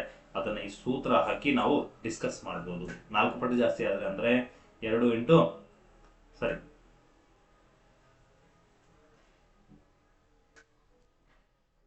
ಟಿ ಇಂಟು ಏನಂತ, T is directly proportional to L ಅಂತ ಕರಿತಾ ಹೋಗ್ತೀವಿ. ಹಾಗಾದ್ರೆ ಆನ್ಸರ್ ಏನಾಗುತ್ತೆ? ಇಲ್ಲಿ 4 ಪಟ್ಟು ಜಾಸ್ತಿ ಅಂದಾಗ ಇಲ್ಲಿ ರೂಟ್ ಎಲ್ ಜಾಗದಲ್ಲಿ ನಾವು 4 ಬರೀಬೇಕು. ಈ 4ರ ಏನು ಟೈಮ್ ಎಷ್ಟಿದೆ? 2 ಇದೆ. ಹೌದಾ? ಹಾಗಾದ್ರೆ ನಾವು ರೂಟ್ ಏನಾಗುತ್ತೆ, ರೂಟ್ 4 ಅಂದಾಗ ನಮಗೆ ಆನ್ಸರ್ 2 ಸಿಗುತ್ತೆ. ಅಲ್ಲಿ 2 ಪಟ್ಟು ಜಾಸ್ತಿ ಆಗುತ್ತೆ. ಆಂದೋಲನಾವಧಿ ಅಲ್ಲಿ ಸಿಂಪಲ್ ಪೆಂಡುಲಮ್ನ ಉದ್ದ 4 ಪಟ್ಟು ಜಾಸ್ತಿ ಆದ್ರೆ ನಮಗೆ ಏನ್ ಸಿಗುತ್ತೆ? ಆಂದೋಲನಾವಧಿ 2 ಸಿಗುತ್ತೆ. 4 ಪಟ್ಟು ಅಲ್ಲಿ 4 ಪಟ್ಟು ಜಾಸ್ತಿ ಆದ್ರೆ ಆಂದೋಲನಾವಧಿ 2 ಪಟ್ಟು ಜಾಸ್ತಿ ಆಗುತ್ತೆ. ಇಲ್ಲಿ ಇದನ್ನ ಓದ್ಕೊಳ್ಳೋ ಅವಶ್ಯಕತೆ ಇಲ್ಲ, ಬಟ್ ಯಾವ ಪರೀಕ್ಷೆಲ್ಲೂ ಕೇಳಿಲ್ಲ, ಜಸ್ಟ್ ಇರ್ಲಿ ಅಂತ ಹೇಳಿದ್ದಾರೆ ಜಸ್ಟ್. ಹಾಗಾಗಿ ನೆಕ್ಸ್ಟ್ ಬರುತ್ತೆ ಆಂದೋಲನ ಚಲನೆ. ಸಾರಿ, ಯಾವುದು? ಹೌದು, ಆಂದೋಲನ ಚಲನೆ. 4ನೇದು ಇದನ್ನ ಆವರ್ತಕ ಚಲನೆ ಅಂತ ಬರ್ಸ್ಬೇಕಿತ್ತು. ಸಾರಿ, ಆವರ್ತಕ ಚಲನೆ ಅಂತ ಬರ್ಸ್ಬೇಕಿತ್ತು. ನೆಕ್ಸ್ಟ್ ಆಂದೋಲನ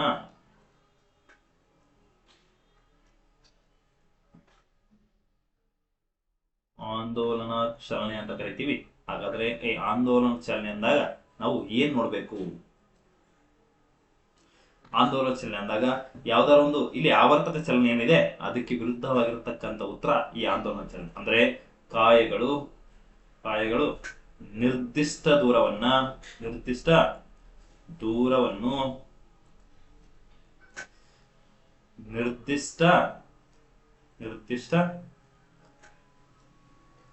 ಸಮಯದಲ್ಲಿ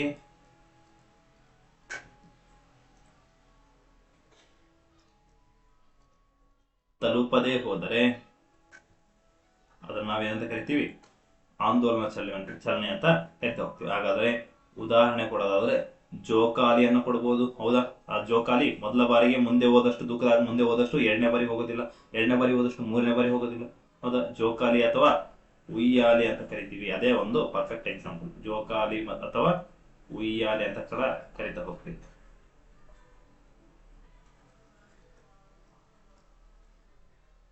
ಜೋಕಾಲಿ ಅಥವಾ ಉಯ್ಯಾಲೆ ಅನ್ನುವಂಥದ್ದು ಈ ಒಂದು ಆಂದೋಲನ ಚಲನೆಗೆ ಒಂದು ಉದಾಹರಣೆ. ಹಾಗಾದ್ರೆ ಈ ಆಂದೋಲನ ಚಲನೆ ಅಂದಾಗ ನಾವು ಇದನ್ನು ಕೂಡ ನೆನಪಿಟ್ಕೋಬೇಕಾಗತ್ತೆ. ಇಲ್ಲಿ ನೇರ ಚಲನೆಯನ್ನ ಹಲವಾರು ಬಾರಿ ಪರೀಕ್ಷೆಯಲ್ಲಿ ಕೇಳಿದ್ದಾರೆ. ನೇರ ಚಲನೆ ಮತ್ತು ಯಾವುದು ವೃತ್ತೀಯ ಚಲನೆಯನ್ನ ಹಲವಾರು ಬಾರಿ ಕೇಳಿದರೆ ಅದು ತುಂಬಾ ಈಸಿ ಇದೆ, ಕನ್ಫ್ಯೂಸ್ ಮಾಡ್ಕೊಳ್ಳುವಂತ ಅವಶ್ಯಕತೆ ಇಲ್ಲ. ಹಾಗಾದ್ರೆ ಇಲ್ಲಿ ನೆಕ್ಸ್ಟ್ ಟಾಪಿಕ್ ಹೋಗುವಂತ ಸಮಯ ಯಾವುದು? ನೆಕ್ಸ್ಟ್ ನಾನು ನಿಮಗೆ ಡೈರೆಕ್ಟ್ ಆಗಿ ಶಕ್ತಿಯನ್ನ ಹೇಳ್ತಾ ಹೋಗ್ತೀನಿ. ಇಲ್ಲಿ ದ್ರವ, ಸಾಂದ್ರತೆ, ದ್ರವ ಅಂದ್ರೆ ಏನು, ಸಾರಿ ಯಾವುದು, ಜವ, ಹೌದಾ, ವೇಗ, ಅವುಗಳೆಲ್ಲ ಬರ್ತಾ ಹೋಗುತ್ತೆ. ಆ ಸಿಂಪಲ್ ಟಾಪಿಕ್ಸ್ ನಿಮಗೆಲ್ಲ ಓದಿದ್ರೆ ಅರ್ಥ ಆಗುತ್ತೆ. ಅವುಗಳನ್ನ ಎಲ್ಲಾದ್ರೂ MCQ ಸಾಕ್ ಮಾಡಿದಾಗ ಬಿಡಿಸ್ತಾ ಹೋಗ್ತೇನೆ. ನೆಕ್ಸ್ಟ್ ಬರುತ್ತೆ, ನೆಕ್ಸ್ಟ್ ಶಕ್ತಿ ಅಂತ ಬರುತ್ತೆ. ಶಕ್ತಿ ಅಂತ ಸೈಡ್ ಹೆಡಿಂಗ್ ಹಾಕೊಳ್ಳಿ. ಈ ಶಕ್ತಿ ಅಂದಾಗ ನಮಗೆ ಕೆಲಸ ಮಾಡಲು ಬೇಕಾಗಿರ್ತಕ್ಕಂಥ ಸಾಮರ್ಥ್ಯಕ್ಕೆ ನಾವೇನಂತ ಕರಿತೀವಿ? ಹೌದಾ? ಕೆಲಸ ಮಾಡಲು ಬೇಕಾಗುವ ಸಾಮರ್ಥ್ಯಕ್ಕೆ ನಾವೇನಂತ ಕರಿತೀವಿ? ಶಕ್ತಿ ಅಂತ ಕರಿತಾ ಹೋಗ್ತೀವಿ. ಹೌದಾ? ಕೆಲಸ ಮಾಡಲು ಬೇಕಾಗಿರ್ತಕ್ಕಂಥ ಸಾಮರ್ಥ್ಯಕ್ಕೆ ನಾವು ಶಕ್ತಿ ಅಂತ ಕರಿತಾ ಹೋಗ್ತೀವಿ. ಹಾಗಾದ್ರೆ ಈ ಶಕ್ತಿ ಅಂದಾಗ ಶಕ್ತಿಯಲ್ಲಿ 2 ವಿಧಗಳು ಬರ್ತಾ ಹೋಗುತ್ತೆ. ಹಾಗಾದ್ರೆ ಇದಕ್ಕೆ ಈ 2 ವಿಧಗಳಿಗೆ ಹೋಗೋಕ್ಕಿಂತ ಮುಂಚೆ ಈ ಒಂದು ಶಕ್ತಿಯ SI ಮಾನ ಯಾವುದು ಅಂತ ಪ್ರಶ್ನೆ ಕೇಳ್ತಾನೆ. ಅದು ಜೌಲ್ ಆಗುತ್ತೆ. ಯಾವುದು? ಜೌಲ್. ಅದನ್ನ ನಾವು ಜೆ ಇಂದ ಸೂಚನೆ ಮಾಡ್ತೀವಿ. ಹಾಗಾದ್ರೆ ಇದರಲ್ಲಿ ಶಕ್ತಿಯಲ್ಲಿ 2 ವಿಧ. ಮೊದಲನೇದಾಗಿ ಪ್ರಚನ್ನ ಶಕ್ತಿ ಅಂತ ಕರಿತೀವಿ. ಎರಡನೇದಾಗಿ ನಾವು ಯಾವುದು? ಚಲನ ಶಕ್ತಿ ಅಂತ ಕರಿತಾ ಹೋಗ್ತೀವಿ. ಹಾಗಾದ್ರೆ ಮೊದಲನೇದಾಗಿ ಯಾವುದು? ಪ್ರಚನ್ನ ಶಕ್ತಿ ಅಂತ ನೋಡಿದಾಗ ಮೊದಲನೇದಾಗಿ ಪ್ರಚನ್ನ ಶಕ್ತಿ. ಈ ಪ್ರಚನ್ನ ಶಕ್ತಿ ಅಂದಾಗ ಒಂದು ಯಾವುದಾದ್ರೂ ಕಾಯಗಳು ತಮ್ಮ ಸ್ಥಾನ ಅಥವಾ ಸ್ಥಳದಿಂದ ಪಡೆದುಕೊಳ್ತಕ್ಕಂಥ ಶಕ್ತಿಗೆ ನಾವೇನಂತ ಕರಿತೀವಿ? ಪ್ರಚನ್ನ ಶಕ್ತಿ ಅಂತ ಕರಿತಾ ಹೋಗ್ತೀವಿ.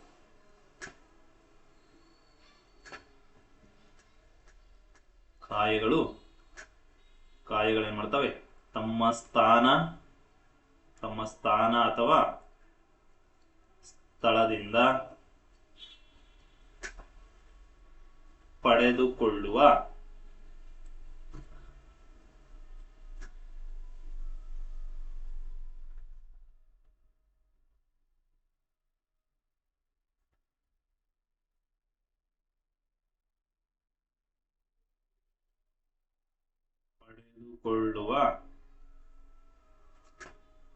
ಶಕ್ತಿಗೆ ನಾವು ಪ್ರಚನ್ನ ಶಕ್ತಿ ಅಂತ ಕರಿತಾ ಹೋಗ್ತೀವಿ. ಹಾಗಾದ್ರೆ ಉದಾಹರಣೆ ಹೇಳೋದಾದ್ರೆ ಇಲ್ಲಿ ಯಾವ್ದಾದ್ರು ಒಂದು ವಸ್ತು ಬಂದು ಖಾಲಿ ಜಾಗಕ್ಕೆ ಬಂದು ಕೂತ್ಕೊಂತು ಅಂದ್ರೆ ಆ ಜಾಗಕ್ಕೆ ಶಕ್ತಿ ಬಂತೋ ಇಲ್ವಾ? ಬರುತ್ತೆ. ಇಲ್ಲಿ ಫಾರ್ ಎಕ್ಸಾಂಪಲ್ ಆಣೆಕಟ್ಟು ಮೊದಲು ಖಾಲಿ ಇರುತ್ತೆ ಅನ್ಕೊಳ್ಳಿ. ಆ ಖಾಲಿ ಇರ್ತಕ್ಕಂಥ ಆಣೆಕಟ್ಟಿನ ಹಿನ್ನೀರಿನ ಪ್ರದೇಶ ಖಾಲಿ ಇರುತ್ತೆ ಅನ್ಕೊಳ್ಳಿ. ಬರಗಾಲದಲ್ಲಿ ಏನಾಗಿರುತ್ತೆ? ಖಾಲಿಯಾಗಿರುತ್ತೆ. ಹೌದಾ? ನೀರು ಇರೋದಿಲ್ಲ. ನೆಕ್ಸ್ಟ್ ಮಳೆಗಾಲ ಬಂದ ತಕ್ಷಣ ಆ ಜಾಗಕ್ಕೆ ನೀರು ಬಂದು ತುಂಬ್ಕೊಂಡು, ಆ ನೀರು ತುಂಬ್ಕೊಂಡಿದ ತಕ್ಷಣ ಅಲ್ಲಿ ಶಕ್ತಿ ಬಂತೋ ಇಲ್ವಾ? ಬಂತು. ಅದನ್ನು ನಾವು ಏನು ಕರಿತೀವಿ? ಪ್ರಚನ್ನ ಶಕ್ತಿ ಅಂತ ಕರಿತಾರೆ.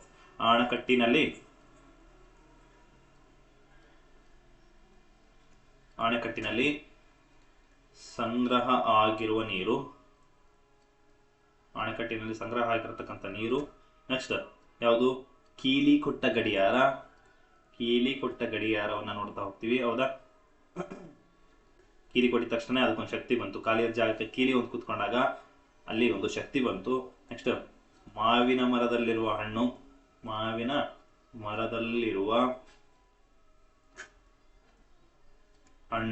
ನೆಕ್ಸ್ಟ್ ಯಾವುದು? ಎದೆಗೆ ಏರಿಸಿದ ಬಿಲ್ಲು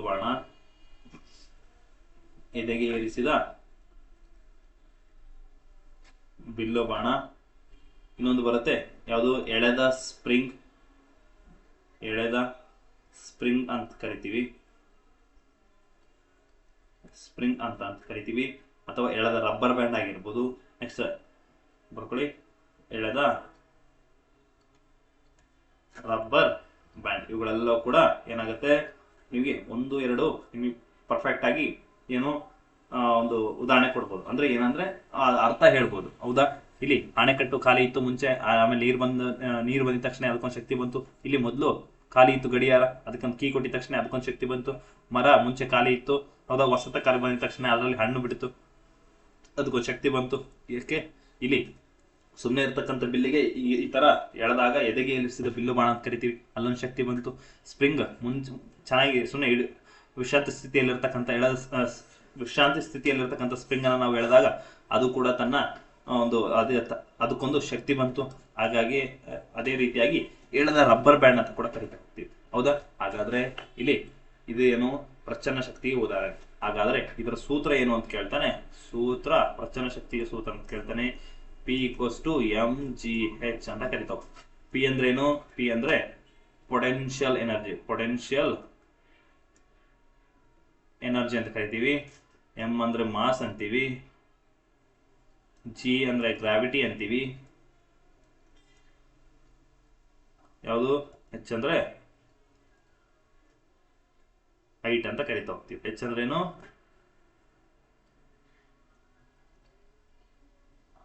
ಹೈಟ್ ಅಂತ ಕರಿತಾ ಹೋಗ್ತೀವಿ. ಇವುಗಳನ್ನ ಸರಿಯಾಗಿ ನೆನ್ಪಿಟ್ಕೊ. ನೆಕ್ಸ್ಟ್ ಎರಡನೇದಾಗಿ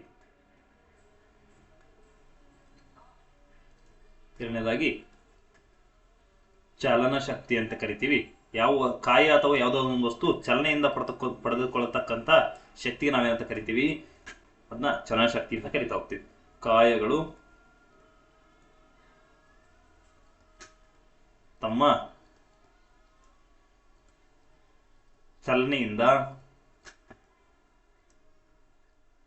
ಪಡೆದುಕೊಳ್ಳುವ ಶಕ್ತಿಗೆ ನಾವು ಚಲನ ಶಕ್ತಿ ಅಂತ ಕರಿತಾ ಹೋಗ್ತೀವಿ. ಚಲನ ಶಕ್ತಿ ಅಂತ ಕರಿತಾ ಹೋಗ್ತೀವಿ. ಹಾಗಾದ್ರೆ ಇದಕ್ಕೆ ಉದಾಹರಣೆ ಕೊಡೋದಾದ್ರೆ ನಾವು ಹರಿಯುವ ನೀರು, ಹೌದಾ, ಹರಿಯುವ ನೀರಿನಿಂದ ನಾವು ಶಕ್ತಿ ಉತ್ಪಾದನೆ ಮಾಡಬಹುದು, ವಿದ್ಯುತ್, ಹೌದಾ, ಹರಿಯುವ ನೀರು, ಹೌದಾ. ನೆಕ್ಸ್ಟ್ ಬೀಸುತ್ತಿರುವ ಗಾಳಿ,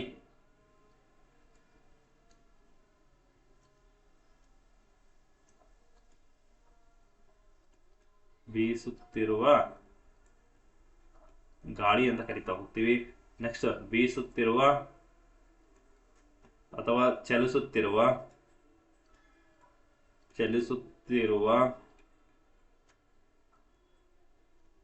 ವಾಹನಗಳು.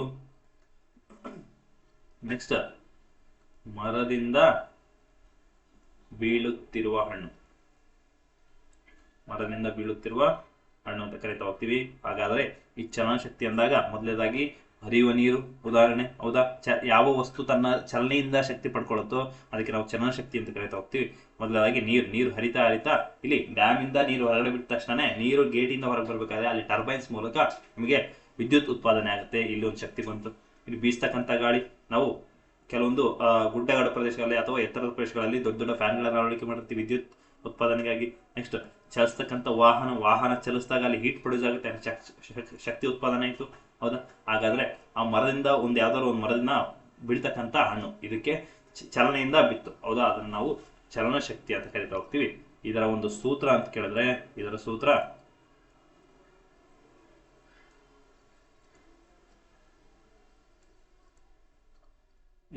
ಏನು? ಇದರ ಸೂತ್ರ KE ಅಂದ್ರೆ ಕೈನೆಟಿಕ್ ಎನರ್ಜಿ ½ mv² ಅಂತ ಹೇಳ್ತಾ ಹೋಗ್ತೀವಿ. ಹಂಗಂದ್ರೆ KE ಅಂದ್ರೇನು? ಕೈನೆಟಿಕ್ ಎನರ್ಜಿ ಅಂತ ಕರಿತಾ ಹೋಗ್ತೀವಿ. ನೆಕ್ಸ್ಟ್ ಎಂ ಅಂದ್ರೇನು? ಮಾಸ್ ಅಂತ ಕರಿತೀವಿ. ವಿ ಅಂದ್ರೆ ವೆಲಾಸಿಟಿ ಅಂತೀವಿ. ಓಕೆ. KE ಅಂದ್ರೇನು? Kinetic energy. ಹಾಫಿಗೆ ಯಾವುದೇ ಒಂದು ಅಬ್ರಿವೇಷನ್ ಇಲ್ಲ. ಎಂ ಅಂದ್ರೇನು? ಮಾಸ್. ವಿ ಅಂದ್ರೆ ವೆಲಾಸಿಟಿ ಅಂತ ಕರಿತಾ ಹೋಗ್ತೀವಿ. ಹಾಗಾದ್ರೆ ಇಲ್ಲಿ ನೆಕ್ಸ್ಟ್ ಬರುತ್ತೆ ನ್ಯೂಟನ್ನ ನಿಯಮಗಳು. ಇದು ಹಲವಾರು ಬಾರಿ ಪರೀಕ್ಷೆಯಲ್ಲಿ ಪ್ರಶ್ನೆ ಆಗಿದೆ. ಪ್ರಶ್ನೆ ಬಂದ್ರೆ ಇಲ್ಲಿಂದಾನೇ ಬರುತ್ತೆ, ಇಲ್ಲ ಚಲನೆಯ ವಿಧಗಳಿಂದ ಬರುತ್ತೆ, ಇಲ್ಲ ಅಂದ್ರೆ ಈ ಶಕ್ತಿಯಿಂದ ಬರುತ್ತೆ. ಬಿಟ್ರೆ ಇಲ್ಲಿ ಕೇಂದ್ರಾಭಿಮುಖ ಬಲದಿಂದ ಬರ್ತಾವೆ. ಈ 4ರಿಂದ ಪಕ್ಕ ಒಂದು ಕ್ವಶನ್ ಬಂದೇ ಬರುತ್ತೆ. ಹಾಗಾಗಿ ಇವುಗಳನ್ನ ನೀವು ತುಂಬಾ ಚೆನ್ನಾಗಿ ಓದ್ಕೋಬೇಕು. ಹಾಗೆ ಇಲ್ಲಿ ತುಂಬಾ ನೀಟಾಗಿ ಎಕ್ಸ್ಪ್ಲೇನ್ ಮಾಡ್ತಾ ಹೋಗ್ತೀನಿ. ಮೊದಲನೇದಾಗಿ ನ್ಯೂಟನ್ನ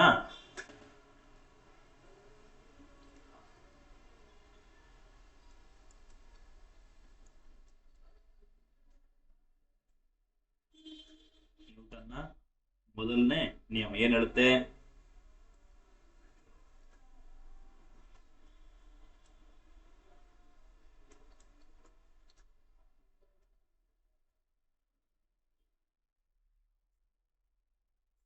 ನ್ಯೂಟನ್ನ ಮೊದಲನೇ ನಿಯಮ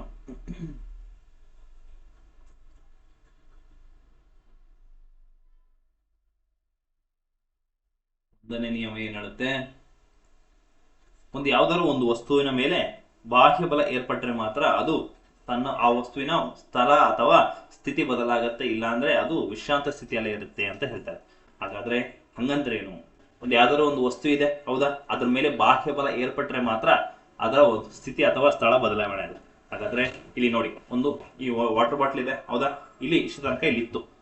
ಇದನ್ನ ನಾನು ನೀರು ಕುಡಿಯಕ್ಕೆ ಅಂತ ತಗೊಂಡೆ. ಅಂದ್ರೆ ಒಂದು ಯಾವ ವಸ್ತು ವಿಷಯಾಂತಲ್ಲಿತ್ತು ಮುಂಚೆ, ಅದನ್ನ ತಗೊಂಡ್ವಿ. ಆ ವಸ್ತುಗಳ ಮೇಲೆ ಬಾಹ್ಯ ಬಲ, ನಾನು ಬಲ ಹಾಕಿ ಅದನ್ನ ತಗೊಂಡೆ. ಆ ಬಾಹ್ಯ ಬಲ ಏರ್ಪಟ್ರೆ ಮಾತ್ರ, ಅಂದ್ರೆ ನಾನು ಬಲ ಹಾಕಿ ತಗೊಂಡ್ರೆ ಮಾತ್ರ ಅದು ತನ್ನ ಸ್ಥಿತಿ ಅಥವಾ ಸ್ಥಳವನ್ನ ಬದಲಾವಣೆ ಮಾಡುತ್ತೆ. ಇಲ್ಲಿಂದ ಇಲ್ಲಿಗೆ ಬಂತು, ಸ್ಥಳ ಬದಲಾವಣೆ ಆಯಿತು, ಸ್ಥಿತಿ ಚೇಂಜ್ ಆಯಿತು ಅಥವಾ ಸ್ಥಳ ಬದಲಾವಣೆ ಆಯಿತು. ಈ ನಾನು ಬಾಹ್ಯ ಬಲ ಹಾಕಿಲ್ಲ ಅಂದಿದ್ರೆ ಅದು ಇಲ್ಲೇ ಇರ್ತಾ ಇತ್ತು, ಹೌದಾ? ಹಾಗಾಗಿ ನಾವು ಅದನ್ನ ಏನಂತ ಕರಿತೀವಿ, ಎರಡು ವಸ್ತುಗಳ ಮೇಲೆ ಬಾಹ್ಯ ಬಲ ಏರ್ಪಟ್ರೆ ಮಾತ್ರ ಅದು ಸ್ಥಿತಿ ಅಥವಾ ಸ್ಥಳ ಬದಲಾವಣೆ ಆಗುತ್ತೆ. ಇಲ್ಲಾಂದ್ರೆ ಅದು ವಿಶ್ರಾಂತ ಸ್ಥಿತಿಯಲ್ಲೇ ಇರುತ್ತೆ ಅಥವಾ ಚಲನ ಸ್ಥಿತಿಯಲ್ಲೇ ಇರುತ್ತೆ ಅಥವಾ ಇದ್ದ ಹಾಗೆ ಇರುತ್ತೆ ಅಂತ ಹೇಳ್ತಾ ಹೋಗ್ತೀವಿ. ಮುಟ್ಟಿಲ್ಲ ಅಂದ್ರೆ ಇಲ್ಲೇ ಅಲ್ಲೇ ಇರುತ್ತೆ. ನಾನು ಬಲವನ್ನ ಹಾಕಿದಾಗ ಮಾತ್ರ ಅದು ಏನಾಗುತ್ತೆ, ಆ ವಸ್ತುವಿನ ಸ್ಥಿತಿ ಅಥವಾ ಸ್ಥಳ ಬದಲಾವಣೆ ಆಗುತ್ತೆ ಅಂತ ನಾವು ಚೆನ್ನಾಗಿ ಓದ್ಕೋಬೇಕು. ಹಾಗಾದ್ರೆ ಇದಕ್ಕೆ ಪರ್ಫೆಕ್ಟ್ ಎಕ್ಸಾಂಪಲ್ ಹೇಳಿದ್ದಾರೆ. ಅದಕ್ಕಿಂತ ಮುಂಚೆ ಡೆಫಿನೇಷನ್ ಬರ್ಸ್ಬಿಡ್ತೀನಿ. ಏನು, ವಸ್ತುಗಳ ಮೇಲೆ ಬಾಹ್ಯ ಬಲ ಏರ್ಪಟ್ಟರೆ ಮಾತ್ರ ಆ ವಸ್ತುವಿನ ಸ್ಥಿತಿ ಅಥವಾ ಸ್ಥಳ ಬದಲಾವಣೆ ಆಗುತ್ತದೆ.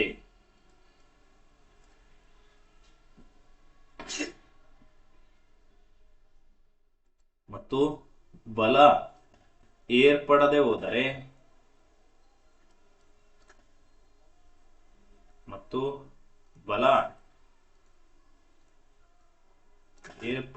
ಹೋದರೆ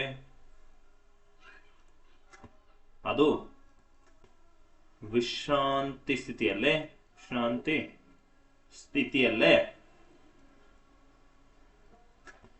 ಇರುತ್ತದೆ ಅಂತ ಅರ್ಥ ಮಾಡ್ಕೋಬೇಕು.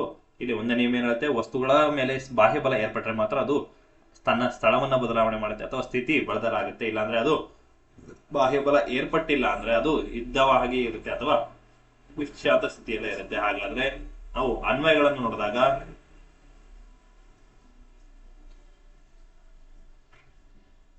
ಅನ್ವಯಗಳು ಇಲ್ಲಿ ಮೊದಲನೇದಾಗಿ ನಾವು ಏನನ್ನ ಅನ್ವಯಗಳಾಗಿ ಕೊಡ್ಬೋದು ಅಂತ ನೋಡಿದಾಗ, ಮೊದಲನೇದಾಗಿ ನಾವು ಚಲಿಸುತ್ತಿರುವ ಬಸ್ಗೆ ಬ್ರೇಕ್ ಹಾಕಿದಾಗ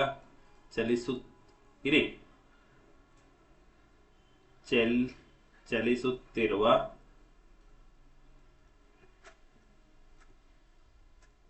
ಬಸ್ಗೆ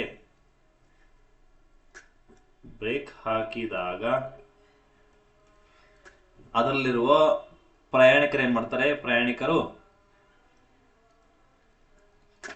ಮುಂದಕ್ಕೆ ವಾಲುತ್ತಾರೆ. ಅಂದ್ರೆ ಇಲ್ಲಿ ಬಸ್ ಮೂವ್ ಆಗ್ತಾ ಇತ್ತು, ಚಲಿಸ್ತಾ ಇತ್ತು. ಆಗ ಸಡನ್ ಆಗಿ ಬ್ರೇಕ್ ಹಾಕಿದ್ರೆ, ಬಲ ಹಾಕಿದ್ರೆ, ಬಾಹ್ಯ ಬಲ ಏರ್ಪಟ್ರೆ ಮಾತ್ರ ಏನಾಯ್ತು, ಆ ಬಲ ಹಾಕಿದಾಗ ಮಾತ್ರ ಬ್ರೇಕ್ ಹಿಡಿತು. ಆ ಬ್ರೇಕ್ ಸಡನ್ ಹಿಡಿದಾಗ ಏನಾಗುತ್ತೆ, ಪ್ರಯಾಣಿಕರೆಲ್ಲರೂ ಮಿಂದಕ್ಕೆ ಬೀಳ್ತಾರೆ. ಇದು ನ್ಯೂಟನ್ ಚಲನೆ ಮೊದಲನೇ ನಿಯಮದ ಅನ್ವಯಗಳು. ಹಾಗಾದ್ರೆ ನೆಕ್ಸ್ಟ್, ನಿಂತಿರುವ ಬಸ್ ಮುಂದಕ್ಕೆ ಚಲಿಸಿದಾಗ ಅದು ಕೂಡ ಪ್ರಯಾಣಿಕರು ಹಿಂದಕ್ಕೆ ವಾಲುತ್ತಾರೆ ಅಂತ ನೋಡ್ತಾ ಇದ್ವಿ. ನೆಕ್ಸ್ಟ್, ಕಾರ್ಪೆಟ್ ಮೇಲಿನ ಧೂಳು. ಇದು ಅರ್ಥ ಆಯ್ತಲ್ಲ, ಬಸ್ಸು ನಿಂತ್ಕೊಂಡಿರೋ ಬಸ್ಸು ಸ್ವಲ್ಪ ಮೂವ್ ಆಗಿದ ತಕ್ಷಣನೇ ಪ್ರಯಾಣಿಕರು ಹಿಂದಕ್ಕೆ ವಾಲ್ತಾರೆ. ಅದನ್ನು ಕೂಡ ನಾವು ಎಕ್ಸಾಂಪಲ್ ಆಗಿ ಕೊಡ್ಬೋದು. ನೆಕ್ಸ್ಟ್, ಕಾರ್ಪೆಟ್ ಅಥವಾ ಮ್ಯಾಟ್ ಅಂತ ಕರಿತೀವಿ. ನಾವೇನು ಕಾಲು ಒರೆಸಿ ಹಾಕಿರ್ತೀವಲ್ಲ, ಮ್ಯಾಟ್ನ ಮೇಲೆ ಬಲ ಏರ್ಪಟ್ಟರೆ ಧೂಳು ಹೊರಬರುತ್ತದೆ. ಹಿಂಗೆ ಅದೊಂದು ಏನಾದ್ರು ನಾವು ಕಸ ಗುಡಿಸ್ಬೇಕಾದ್ರೆ ಆ ಮ್ಯಾಟ್ ತಗೊಂಡು ಗೋಡೆಗೆಲ್ಲಾರು ಹೊಡೆದ್ರೆ ಮಾತ್ರ ಅದರಲ್ಲಿರ್ತಕ್ಕಂಥ ಧೂಳು ಹೊರಗಡೆ ಬರುತ್ತೆ, ಇಲ್ಲಾಂದ್ರೆ ಬರೋದಿಲ್ಲ. ನೆಕ್ಸ್ಟ್, ಚಲಿಸುತ್ತಿರುವ ಬಸ್ ಆಯ್ತು, ಹೌದಾ? ಅಂದ್ರೆ ಅಲ್ಲಿ ಒಂದು ಚಲಿಸುತ್ತಿರುವ ಬಸ್ ಇದೆ. ಚಲಿಸುತ್ತಿರುವ ಬಸ್ನಿಂದ ಅದು ವಾಹನದಿಂದ ಕೆಳಗಿಳಿದಾಗ ಸ್ವಲ್ಪ ಮುಂದೆ ಓಡ್ತಾರೆ. ಬಸ್ನಿಂದ ಅಥವಾ ವಾಹನದಿಂದ ಕೆಳಗೆ ಇಳಿದಾಗ ಸ್ವಲ್ಪ ಮುಂದಕ್ಕೆ ವಾಲುತ್ತಾರೆ ಅಂತ ಹೇಳ್ತೀವಿ. ಇದು ಕಾರಣ ಏನು? ಜಡತ್ವ. ಇದನ್ನ ನಾವು ಜಡತ್ವದ ನಿಯಮ ಅಂತ ಕರಿತೀವಿ. ಜಡತ್ವದ ನಿಯಮ ಅಂತ ಕರಿತೀವಿ. ಹಾಗಾದ್ರೆ ಈ ಜಡತ್ವದ ನಿಯಮದ ಒಂದು ಪರ್ಫೆಕ್ಟ್ ಎಕ್ಸಾಂಪಲ್ಗಳನ್ನ, ಅನ್ವಯಗಳನ್ನ ನಾನಿಲ್ಲಿ ಹೇಳ್ತಾ ಹೋಗಿದೆ. ಇನ್ನೂ ಒಂದು ಹೇಳೋದಾದ್ರೆ, ಬೌಲರ್ ಬಾಲ್ ಹಾಕಿದ ತಕ್ಷಣ, ಬೌಲರ್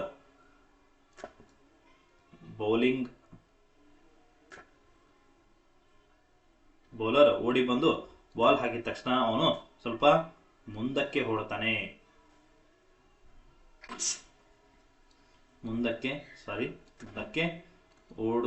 ಕಾರಣ ಏನು? ಕಾರಣ ಜಡತ್ವ. ಇದು ಕೂಡ ಜಡತ್ವಕ್ಕೆ ಕಾರಣ ಆಗುತ್ತೆ.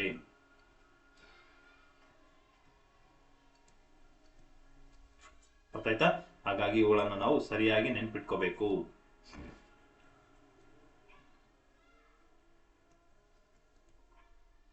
ಇವುಗಳನ್ನ ಪರೀಕ್ಷೆಯಲ್ಲಿ ಕೇಳ್ತಾನೆ, ಹಾಗಾಗಿ ಸ್ವಲ್ಪ ಚೆನ್ನಾಗಿ ಓದ್ಕೋಬೇಕು. ಅರ್ಥ ಆಯ್ತಾ? ಹಾಗಾದ್ರೆ ನ್ಯೂಟನ್ ಚಲನೆ ಯಾವ ನಿಯಮವನ್ನು ಜಡತ್ವದ ನಿಯಮ ಅಂತ ಕರಿತೀವಿ ಅಂತ ಪ್ರಶ್ನೆ ಕೇಳಿದ್ರೆ ಅದನ್ನು ನಾವು ಯಾವಂತ ಹೇಳ್ಬೇಕು? ನ್ಯೂಟನ್ ಚಲನೆ ಮೊದಲನೇ ನಿಯಮವನ್ನು ನಾವು ಜಡತ್ವದ ನಿಯಮ ಅಂತ ಕರಿತೀವಿ ಅಂತ ಹೇಳ್ಬೇಕಾಗಿತ್ತು. ಹಾಗಾದ್ರೆ ನ್ಯೂಟನ್ ಚಲನೆ ಎರಡನೇ ನಿಯಮ ಏನ್ ಹೇಳುತ್ತೆ? ಎರಡನೇ ನಿಯಮ ಏನ್ ಹೇಳುತ್ತೆ ಅಂದಾಗ, ಇಲ್ಲಿ ಒಂದು ಯಾವ್ದಾದ್ರು ಕಾಯಗಳ ಮೇಲಿನ ವೇಗೋತ್ಕರ್ಷ ಏನಾಗುತ್ತೆ? ಆ ವೇಗೋತ್ಕರ್ಷ ಏರ್ಪಡುವ ಬಲಕ್ಕೆ ನೇರಾನುಪಾತದಲ್ಲಿ ಇರುತ್ತೆ.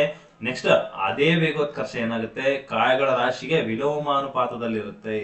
ಓಕೆ, ಇರಿ ಡೆಫಿನೇಷನ್ ಕಿಂತ ನಿಮಗೆ ಅದು ಅನ್ವಯ ಆಗಿರ್ಬೋದು, ಅಥವಾ ನಾನೇನು ಒಂದು ಪರ್ಫೆಕ್ಟ್ ಎಕ್ಸಾಂಪಲ್ ಕೊಟ್ಟಾಗ ನೀಟಾಗಿ ಅರ್ಥ ಆಗುತ್ತೆ. ಕಾಯಗಳ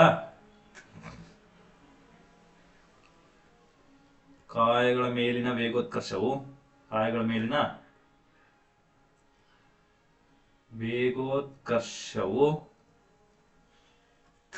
ಏರ್ಪಡುವ ಬಲಕ್ಕೆ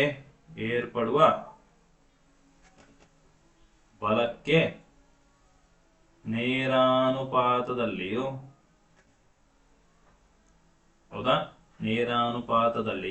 ಮತ್ತು ಕಾಯಗಳ ಮೇಲಿನ ವೇಗೋತ್ಕರ್ಷ ಏರ್ಪಡುವ ಬಲಕ್ಕೆ ನೇರಾನುಪಾತದಲ್ಲಿಯೂ ಮತ್ತು ಅದೇ ವೇಗೋತ್ಕರ್ಷವು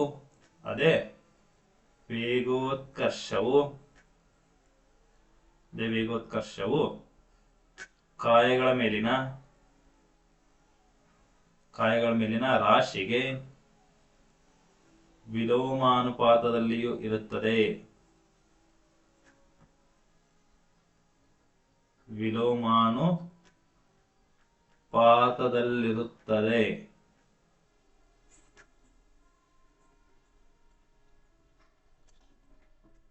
ಹಾಗಾಗಿ ಇದಕ್ಕೆ ಪರ್ಫೆಕ್ಟ್ ಎಕ್ಸಾಂಪಲ್ ಕೊಡೋದಾದ್ರೆ, ನಾವು ಕ್ರಿಕೆಟ್ ಆಡ್ತಾ ಇರ್ತೀವಿ, ಬೌಲರ್ ಬಂದು ಬಾಲನ್ನು ಹಾಕಿದಾಗ ನಾವು ಬ್ಯಾಟ್ ತಗೊಂಡು ಸ್ಪೀಡಾಗಿ ಹೊಡಿತೀವಿ. ಲಾಸ್ಟ್ ಒಂದು ಓವರ್ ಅಲ್ಲಿ ಒಂದು ಬಾಲ್ ಉಳ್ಕೊಂಡಿರುತ್ತೆ.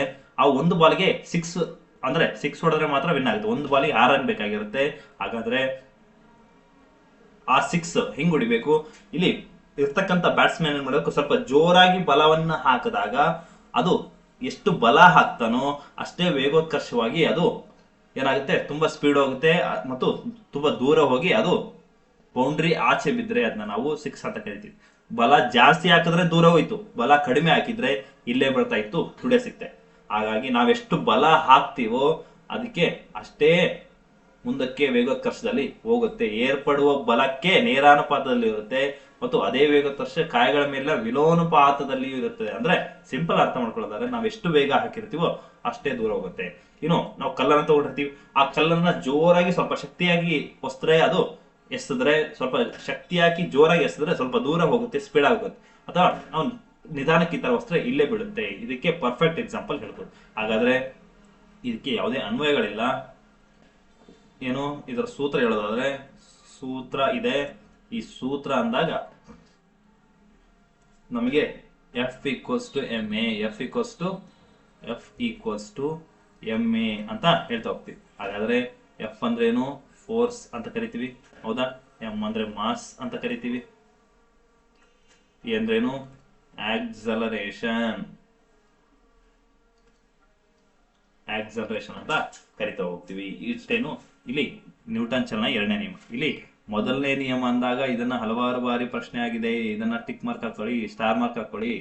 ಎರಡನೇದು ಅಷ್ಟೇನು ಕೇಳಿಲ್ಲ. ನೆಕ್ಸ್ಟ್ ಮೂರನೇದು ಬರುತ್ತೆ, ಇದು ತುಂಬಾ ಬಾರಿ ಪರೀಕ್ಷೆ ಕೇಳಿದೆ.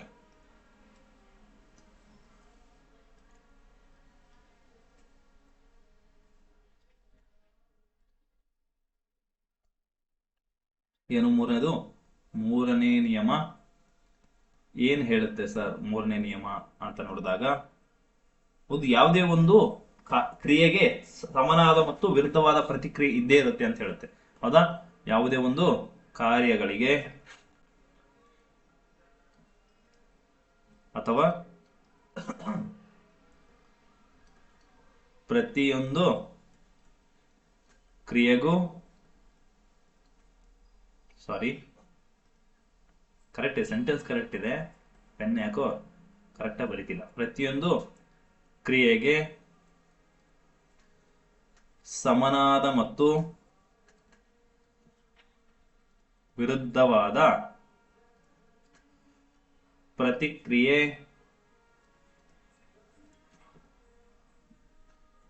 ಇದ್ದೇ ಇರುತ್ತದೆ ಅಂತ ಹೇಳೋದು. ಅಂದ್ರೆ ಪ್ರತಿಯೊಂದು ಕ್ರಿಯೆಗೂ ಸಮನಾದ ಮತ್ತು ವಿರುದ್ಧವಾದ ಪ್ರತಿಕ್ರಿಯೆ ಇದ್ದೇ ಇರುತ್ತೆ. ಒಂದು ಏನೇ ಒಂದು ಕೆಲಸ ಮಾಡಿದಾಗ ಅದಕ್ಕೆ ತಕ್ಕ ಪ್ರತಿಫಲ ಸಿಕ್ಕೇ ಸಿಗುತ್ತೆ. ನಾವು ಕಷ್ಟ ಹಾಕಿ ಓದಾಗ, ಫಾರ್ ಎಕ್ಸಾಂಪಲ್ ನಾವು ಕಷ್ಟ ಹಾಕಿ ಓದಿದಾಗ ನಮಗೆ ಗೌರ್ಮೆಂಟ್ ಜಾಬ್ ಬೇಗ ಆಗುತ್ತೆ. ಓಕೆ, ನಾವ್ ಎಷ್ಟು ಕಷ್ಟ ಹಾಕಿರ್ತೇವೆ, ಎಷ್ಟು ಎಫರ್ಟ್ಸ್ ಹಾಕಿರ್ತೇವೆ, ಅದಕ್ಕೆ ತಕ್ಕ ಪ್ರತಿಫಲ ಸಿಕ್ಕೇ ಸಿಗುತ್ತೆ. ಇದು ಹಾಗೇನೆ ಇದು ಇದರ ಅರ್ಥ. ಅಂದ್ರೆ ನಾವು ಏನೇ ಕೆಲಸ ಮಾಡಿದ್ರು, ಆ ಒಂದು ಏನೇ ಕ್ರಿಯೆ ಮಾಡಿದ್ರೆ ಅದರ ಸಮನಾಗಿರ್ತಕ್ಕಂಥ ಅಥವಾ ವಿರುದ್ಧವಾದ ಪ್ರತಿಕ್ರಿಯೆ ಇದ್ದೇ ಇರುತ್ತೆ. ಹೌದಾ? ಇದಕ್ಕೆ ಎಕ್ಸಾಂಪಲ್ ಕೊಡೋದಾದ್ರೆ, ಓಕೆ, ಅನ್ವಯಗಳು ಅಂತ ಕರಿತೀವಿ, ಅನ್ವಯಗಳು ಅಂತೀವಿ, ಅಥವಾ ನಾವೇನು ಉಪಯೋಗಗಳು ಅಂತ ಕರಿತೀವಿ. ಎಲ್ಲೆಲ್ಲಿ ಉಪಯೋಗ ಆಗುತ್ತೆ ಈ ಒಂದು ನ್ಯೂಟನ್ ಚಲನೆ ಮೂರನೇ ನಿಯಮ ಅಂತ ಕೇಳಿದಾಗ, ಮೊದಲನೇದಾಗಿ ರಾಕೆಟ್ ಉಡಾವಣೆ. ರಾಕೆಟ್ ಉಡಾವಣೆ ಯಾವ ನಿಯಮ? ನ್ಯೂಟನ್ ಚಲನೆ ಮೂರನೇ ನಿಯಮ. ಅಥವಾ ಸಂವೇಗ ಸಂರಕ್ಷಣಾ ತತ್ವ ಅಂತ ಕರಿತೀವಿ. ಯಾವ ತತ್ವ ಅಂತ ಕೇಳಿದ್ರೆ ಸಂವೇಗ ಸಂರಕ್ಷಣಾ ತತ್ವ. ಯಾವ ನಿಯಮ ಅಂತ ಕೇಳಿದ್ರೆ ಅದು ನ್ಯೂಟನ್ ಚಲನೆಯ ಮೂರನೇ ನಿಯಮ. ಅದನ್ನಾಗ್ಲೇ ಬೇಸಿಕಲ್ಲಿ ಹೇಳಿದ್ದೀನಿ, ಯಾವ ತತ್ವದ ಮೇಲೆ ಕೆಲಸ ಮಾಡುತ್ತೆ ರಾಕೆಟ್ ಅಂತ ಹೇಳಿ. ಅಲ್ಲಿ ಸಂವೇಗ ಸಂರಕ್ಷಣಾ ತತ್ವದ ಮೇಲೆ ಕೆಲಸ ಮಾಡುತ್ತೆ. ನಿಯಮ ಯಾವುದು ಅಂದ್ರೆ ನ್ಯೂಟನ್ ಚಲನೆಯ ಮೂರನೇ ನಿಯಮ ಅಂತ ಹೇಳ್ಬೇಕಾಗಿದೆ. Next jet engine. Jet engine ಅಂದಾಗ ಅದು ಕೂಡ ನ್ಯೂಟನ್ ಚಲನೆಯ ಮೂರನೇ ನಿಯಮದಲ್ಲಿ ಬರುತ್ತೆ. ನೆಕ್ಸ್ಟ್ ಬಂದೂಕಿನಿಂದ.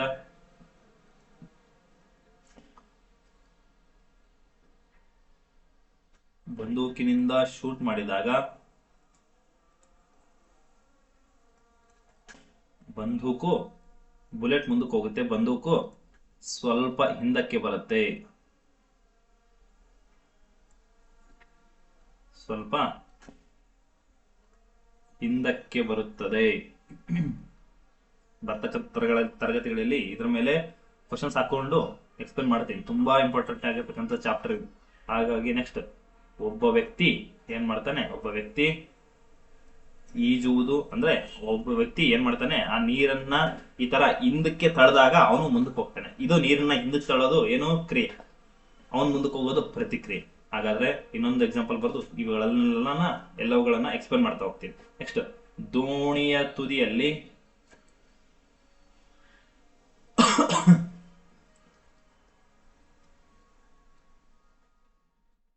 ದೋಣಿಯ ತುದಿಯಲ್ಲಿ ನಿಂತು ಮುಂದಕ್ಕೆ ಜಿಗಿದಾಗ ನಾವು ಮುಂದಕ್ಕೆ ಹೋಗ್ತೀವಿ, ಇದು ಕ್ರಿಯೆ ಆಗುತ್ತೆ. ನಾವು ಮುಂದಕ್ಕೆ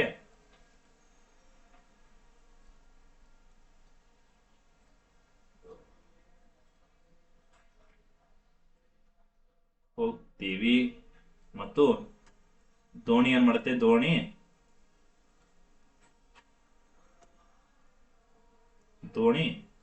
ಸ್ವಲ್ಪ ಹಿಂದಕ್ಕೆ ಹೋಗುತ್ತದೆ. ಕಾರಣ ಏನು? ಕಾರಣ ಅಲ್ಲಿ ನಾವು ಎಗರ್ತೀವಿ ಮುಂದಕ್ಕೆ, ಅಲ್ಲಿ ಹಿಂದೆ ಕಾಲಲ್ಲಿ ಸ್ವಲ್ಪ ಒತ್ತಡ ಹಾಕಿ ಪ್ರೆಷರ್ ಹಾಕಿ ಆ ದೋಣಿಯನ್ನ ಹಿಂದಕ್ಕೆ ತಳೆದಾಗ ನಾವು ಮುಂದಕ್ಕೆ ಹೋಗ್ತೀವಿ. ಹೌದಾ? ನಾವು ಮುಂದಕ್ಕೆ ಹೋಗಿದ್ದ ಕ್ರಿಯೆ, ನಾವು ಮುಂದಕ್ಕೆ ಹೋಗಿದ ತಕ್ಷಣ ಸ್ವಲ್ಪ ದೋಣಿ ಹಿಂದಕ್ಕೆ ಜರಿಯುತ್ತೆ, ಅದನ್ನ ನಾವು ಪ್ರತಿಕ್ರಿಯೆ ಅಂತ ಕರಿತಾ ಹೋಗ್ತೀವಿ. ಇಲ್ಲಿ ರಾಕೆಟ್ ಉಡಾವಣೆ ಅಷ್ಟೇನೆ, ಅದು ಬೆಂಕಿ ಹಚ್ಚಿ ಮೇಲೆ ಹೋಗ್ಬೇಕಂದ್ರೆ ಅದನ್ನ ಕ್ರಿಯೆ ಅಂತ ಕರಿತೀವಿ. ಅಂದ್ರೆ ಪ್ರೆಷರ್ ಏನ್ ಹಾಕಿರುತ್ತಲ್ಲ, ಆ ಪ್ರೆಷರ್ ಭೂಮಿ ಮೇಲೆ ಹಾಕಿ ಅದನ್ನ ಕ್ರಿಯೆ ಅಂತ ಕರಿತೀವಿ. ಭೂಮಿ ಮೇಲೆ ಪ್ರೆಷರ್ ಹಾಕೋದನ್ನ ಆ ಪ್ರೆಷರ್ಗೆ ತಕ್ಕ ಪ್ರತಿಫಲವಾಗಿ ಅದು ಮೇಲೆ ಹೋಗುತ್ತೆ. ಜೆಟ್ ಇಂಜಿನ್ ಕೂಡ ಅದೇನೆ, ಭೂಮಿ ಮೇಲೆ ಪ್ರೆಷರ್ ಹಾಕಿ ಅದು ಮೇಲೆ ಹೋಗುತ್ತೆ. ಇನ್ನು ಬಂದೂಕು ಅಂದಾಗ ಬಂದೂಕಿನಿಂದ ಶೂಟ್ ಮಾಡಿದಾಗ ಆ ಬುಲೆಟ್ ಸ್ವಲ್ಪ ಮುಂದಕ್ಕೆ ಹೋದಾಗ ಗನ್ ಸ್ವಲ್ಪ ಹಿಂದಕ್ಕೆ ಬರುತ್ತೆ. ಹಾಗಾಗಿ ನಮಗೆ ಟ್ರೈನಿಂಗ್ ಅಲ್ಲಿ ಇಲ್ಲಿ ಗಟ್ಟಿಯಾಗಿ ಈ ತರ ಹಿಡ್ಕೊಂಡು ಈ ತರ ಮಾಡಕ್ ಹೇಳ್ತಾರೆ, ಒಂದು ನಮ್ಮ ಭುಜಕ್ಕೆ ತಗಲ್ಬಾರ್ದು ಅಂತ ಹೇಳಿ. ನೆಕ್ಸ್ಟ್ ಒಬ್ಬ ವ್ಯಕ್ತಿ ಈಜುವುದು ಅಂತಂದ್ರೆ ಆ ನೀರಿನಲ್ಲಿ ಒಬ್ಬ ವ್ಯಕ್ತಿ ಈ ತರ ಈಜಿದಾಗ ಅವ್ನು ಮುಂದಕ್ಕೆ ಹೋಗ್ತಾನೆ. ನೆಕ್ಸ್ಟ್ ಆ ನೀರುಗಳು ಆ ನೀರು ಹಿಂದಕ್ಕೆ ಹೋಗುತ್ತೆ, ಅದನ್ನ ಕ್ರಿಯೆ ಅಂತ ಕರಿತೀವಿ. ಆ ವ್ಯಕ್ತಿ ನೀರು ಹಿಂದಕ್ಕೆ ಹೋದಾಗ ಆ ವ್ಯಕ್ತಿ ಸ್ವಲ್ಪ ಮುಂದಕ್ಕೆ ಹೋಗ್ತಾನೆ, ಅದನ್ನ ನಾವು ಪ್ರತಿಕ್ರಿಯೆ ಅಂತ ಕರಿತಾ ಹೋಗ್ತೀವಿ. ಹಾಗಾದ್ರೆ ಐದನೇದಿದೆ ದೋಣಿ ತುದಿಯಲ್ಲಿ ನಿಂತಾಗ ಒಬ್ಬ ವ್ಯಕ್ತಿ ಪ್ರೆಷರ್ ಹಾಕಿ ಮುಂದಕ್ಕೆ ಹೋಗ್ತಾನೆ, ಅದು ಕ್ರಿಯೆ ಅಂತ ಕರಿತೀವಿ. ಆ ಪ್ರೆಷರ್ ಹಾಕಿದಾಗ ಆ ದೋಣಿ ಸ್ವಲ್ಪ ಹಿಂದಕ್ಕೆ ಹೋಗುತ್ತೆ, ಅದನ್ನ ನಾವು ಪ್ರತಿಕ್ರಿಯೆ ಅಂತ ಕರಿತಾ ಹೋಗ್ತೀವಿ. ಇಷ್ಟು ನ್ಯೂಟನ್ ಚಲನೆ ನಿಯಮಗಳ ಬಗ್ಗೆ ಮಾಹಿತಿ. ಹಾಗಾದ್ರೆ ಇನ್ನೊಂದು ಟಾಪಿಕ್ ಬರುತ್ತೆ, ಕೇಂದ್ರಾಭಿಮುಖ ಬಲ. ಕೇಂದ್ರಾಭಿಮುಖ ಬಲ ಅಂತ ಕರಿತಾ ಹೋಗ್ತೀವಿ. ಇದರ ಅರ್ಥ ಏನು ಅಂತ ನೋಡಿದಾಗ, ಕೇಂದ್ರಾಭಿಮುಖ ಬಲ ಅಂದ್ರೆ ಒಂದು ಕಲ್ಲನ್ನ ಕಟ್ಟಿ, ಒಂದು ಕಲ್ಲಿಗೆ ದಾರವನ್ನ ಕಟ್ಟಿ ಈ ತರ ತಿರುಗಿಸಿದಾಗ ಅದು ಹೊರಗಡೆ ಬಲವನ್ನ ಅನುಭವಿಸುತ್ತೆ ಅಂತ ನಮ್ಗನ್ಸುತ್ತೆ. ಆದ್ರೆ ಅದು ಒಳಮುಖದ ಬಲವನ್ನ, ಅಂದ್ರೆ ಕೇಂದ್ರ ಏನು ಕೈ ಇಟ್ಕೊಂಡಿರ್ತೀವಲ್ಲ ಕೇಂದ್ರ ಅಂತ ಕರಿತೀವಿ, ಆ ಕೇಂದ್ರದ ಕಡೆಗೆ ಬಲವನ್ನ ಹೊಂದಿರುತ್ತೆ. ಅದನ್ನ ನಾವು ಕೇಂದ್ರಾಭಿಮುಖ ಬಲ ಅಂತ ಕರಿತಾವ. ಕೇಂದ್ರದ ಕಡೆಗೆ ಪ್ರೇರಿತವಾಗ್ತಕ್ಕಂಥ ತ್ರಿಜ್ಯೀಯ ಬಲಕ್ಕೆ ನಾವು ಕೇಂದ್ರಾಭಿಮುಖ ಬಲ ಅಂತ ಕರಿತಾ ಹೋಗ್ತೀವಿ. ಕೇಂದ್ರಕ್ಕೆ ಪ್ರೇರಿತವಾಗುವ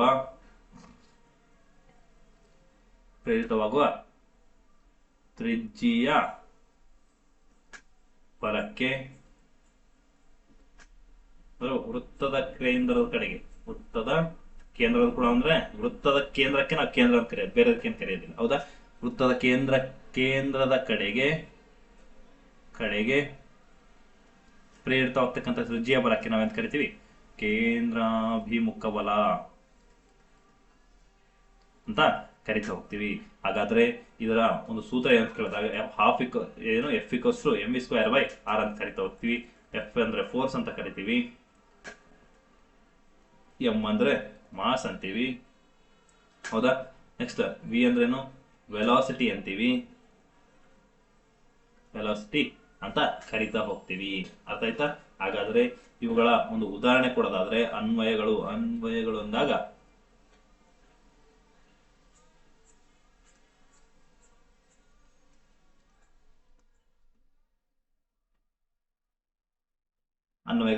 ಎಲ್ಲಿ ಅನ್ವಯ ಆಗುತ್ತೆ? ಒಂದು ರೈಲು ಮಾರ್ಗದಲ್ಲಿ ಸ್ವಲ್ಪ ಓರೆಯಾಗಿ ಚಲಿಸುತ್ತೆ, ಅಥವಾ ಈ ತರ ಟ್ರ್ಯಾಕ್ ಇದೆ ಅಂದಾಗ ಸ್ವಲ್ಪ ಈ ಕ್ರಾಸಿಂಗ್ ಬಂದಾಗ ಓರೆಯಾಗಿ ಚಲಿಸುತ್ತಲ್ಲ, ಅವಾಗ ಕೇಂದ್ರಾಭಿಮುಖ ಬಲವನ್ನು ಅನುಭವಿಸುತ್ತೆ. ರೈಲು ಮಾರ್ಗದಲ್ಲಿ ಓರೆಯಾಗಿ ಚಲಿಸುವುದು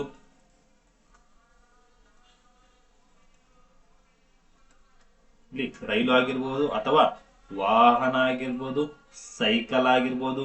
ಹೌದಾ? ಇವುಗಳೆಲ್ಲವೂ ಕೂಡ ಕೇಂದ್ರಾಭಿಮುಖ ಬಲವನ್ನ ಅನುಭವಿಸ್ತವೆ. ರಸ್ತೆದ ಓರೆಯಲ್ಲಿ ವಾಹನಗಳು ಚಲಿಸಬೇಕಾದ್ರೆ ಕೇಂದ್ರದ ಕಡೆಗೆ ವಾಲಿ ಕೇಂದ್ರದ ಬಲವನ್ನ ಅನುಭವಿಸ್ತವೆ. ಓಕೆ, ಈ ಸೈಕಲ್ ಒಂದು ಪ್ರಶ್ನೆ ಆಗಿತ್ತು SDA 2026. ಹೌದಾ? 22/1/2026 ನಡೆದಿರ್ತಕ್ಕಂಥ SDF ಪರೀಕ್ಷೆಯಲ್ಲಿ, SDA ಜನವರಿ, ಹೌದಾ, 22/1/2026 ನಡೆದಿರ್ತಕ್ಕಂಥ SDA ಪರೀಕ್ಷೆಯಲ್ಲಿ ಈ ಪ್ರಶ್ನೆ ಕೇಳಿದ್ರು. ಏನು? ಸೈಕಲ್ ಸವಾರ ಏನ್ ಮಾಡ್ತಾನೆ?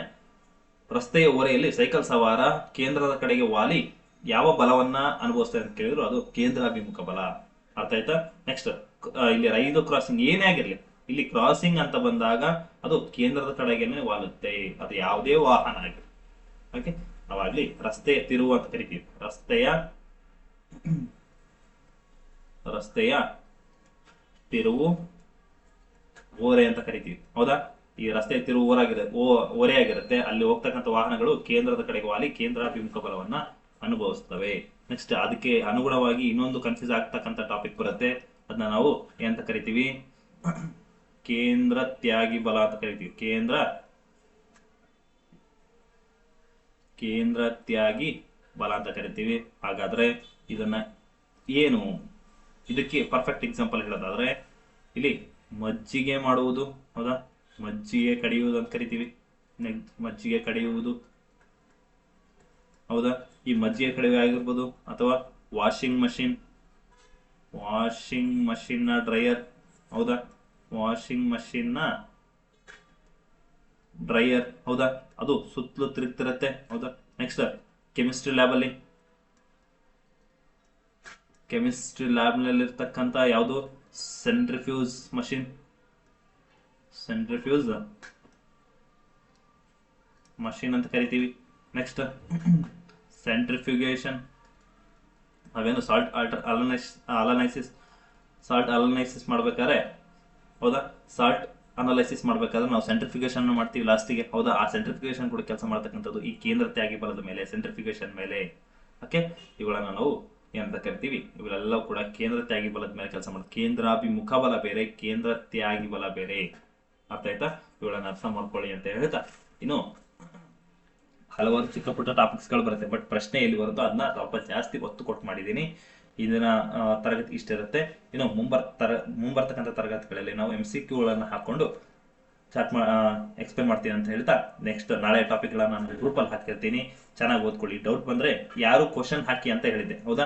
ಪ್ರಶ್ನೆಗಳನ್ನ ಹಾಕಿ ಕ್ವಶನ್ ಪೇಪರ್ ಅಲ್ಲಿ ಬಂದಿರತಕ್ಕಂಥ ಟಾಪಿಕ್ ಯಾವ ಟಾಪಿಕ್ ಹಾಕಿರ್ತೀನೋ ಆ ಒಂದು ಕ್ವಶನ್ ಪೇಪರ್ ಅನ್ನ ನೀವು ಹಾಕಿದ್ರೆ ಆ ಕ್ವಶನ್ ನಾನು ಮುಂದಿನ ನೆಕ್ಸ್ಟ್ ಡೇನೆ ಅದನ್ನ ಹಾಕೊಂಡು ಸಂಪೂರ್ಣವಾಗಿ ಅದ್ರ ಬಗ್ಗೆ 360 ಡಿಗ್ರಿ ಆಂಗಲ್ ಅಲ್ಲಿ ಎಕ್ಸ್ಪ್ಲೇನ್ ಮಾಡ್ತಾ ಹೋಗ್ತೀನಿ, ಹೌದಾ. ಯಾರು ನಿನ್ನೆ ಹೇಳಿದ್ದೆ, ಯಾರು ಕಳಿಸ್ಲಿಲ್ಲ, ಅದನ್ನ ಕಳಿಸಿ.